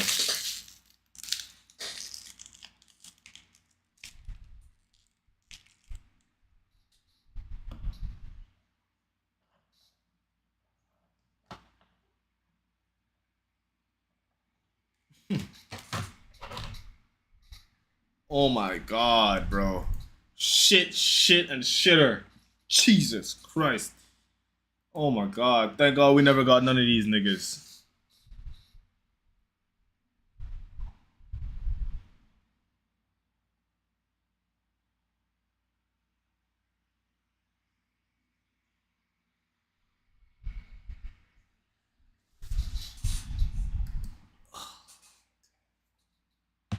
All these options stink of ass.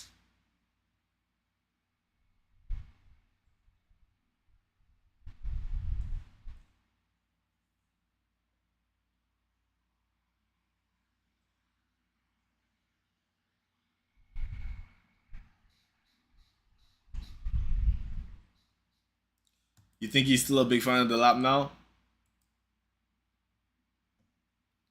I don't think so. I tell you, I don't think he is.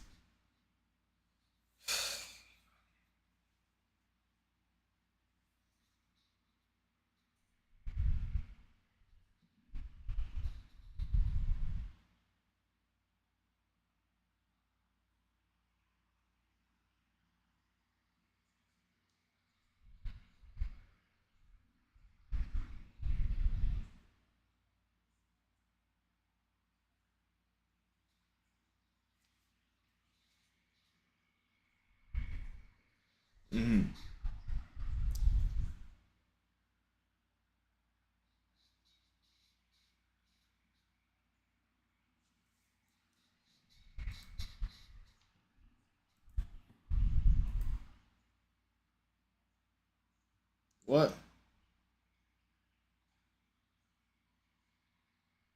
Damn, why you stop making videos?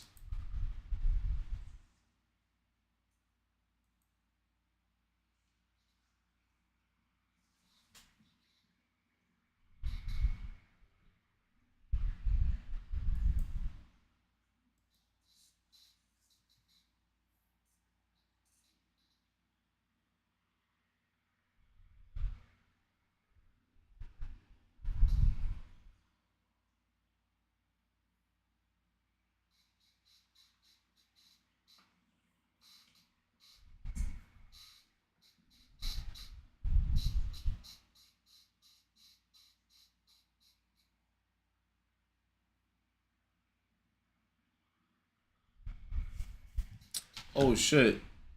Sancho and Ben Can't even hear what this nigga been saying. Fuck. Sanchez, sorry, and replace him with Jorgensen, or yeah, I'd quite like Jorgensen, or look for a better goal.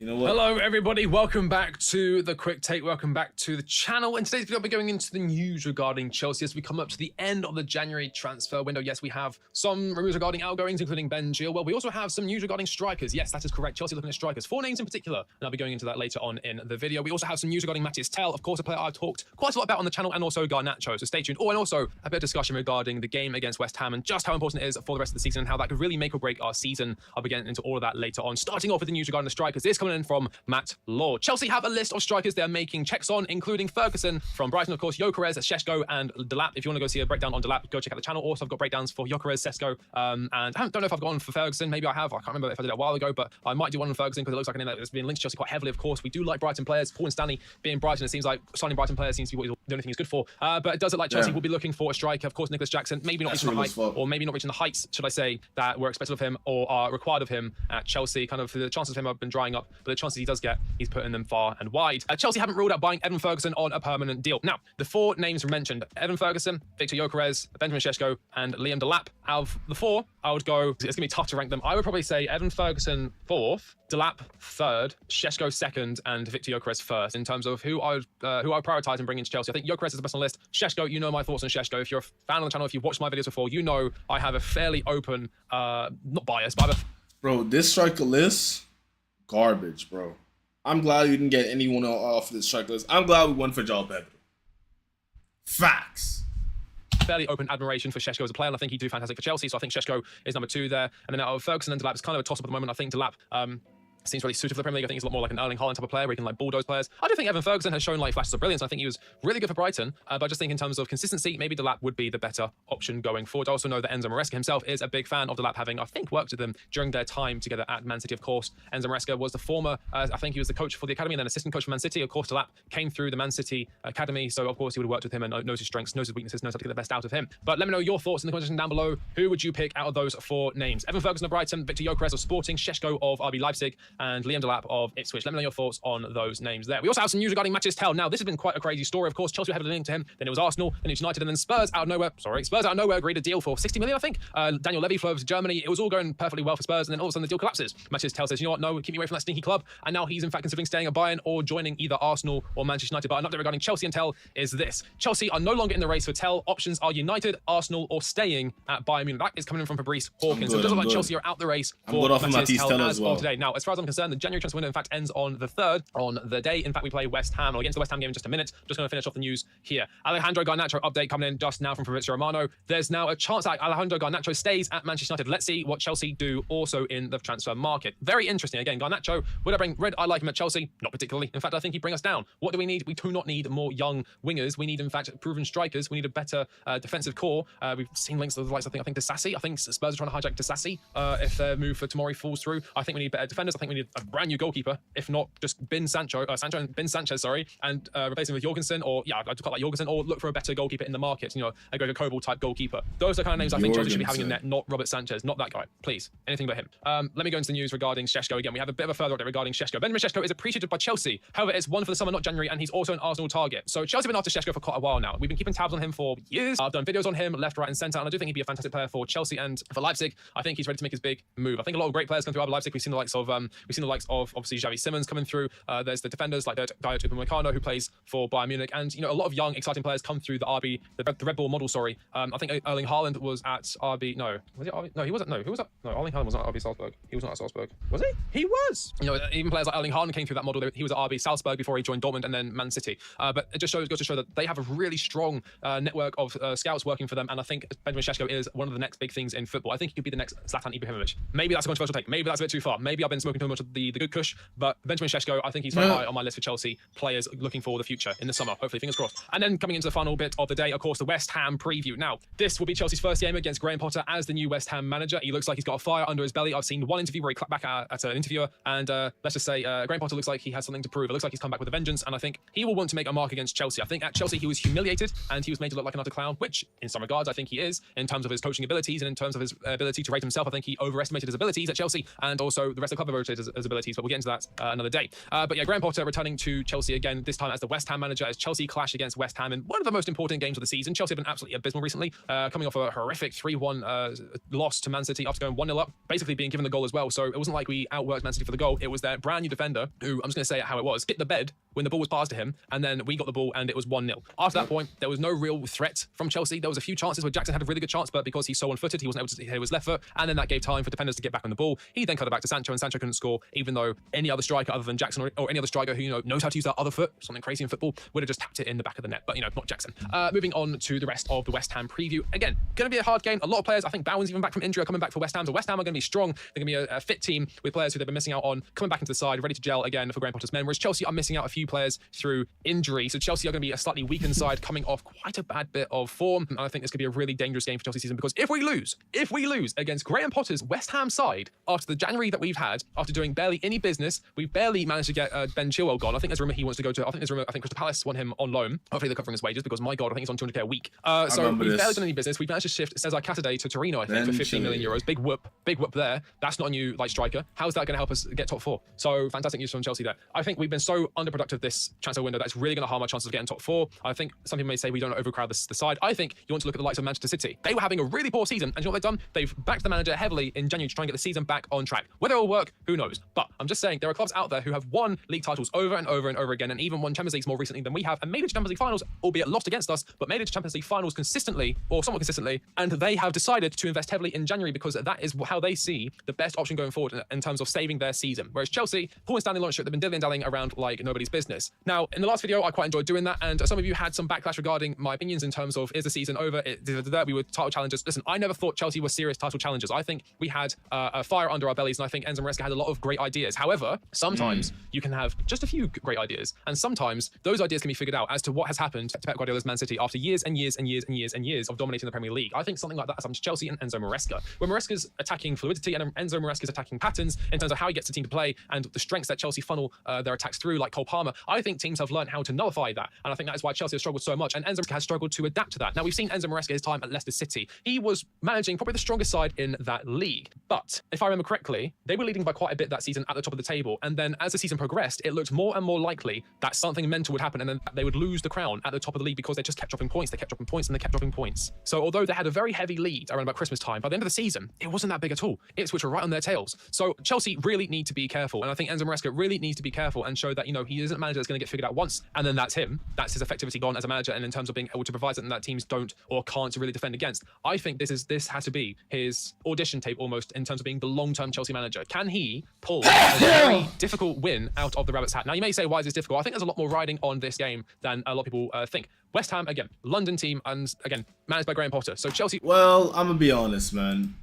We know how that went. He's not our manager anymore, but those striker options, holy, it was shit, and more shit, bro. Diarrhea options, man. Liam Delap, Benjamin Šeško, Victor Gyökeres. Oh my goodness, bro. So good off of that. Generally so good off of that. Anyway, I'm about to hop off. See you guys in the next one, man. See you guys tomorrow.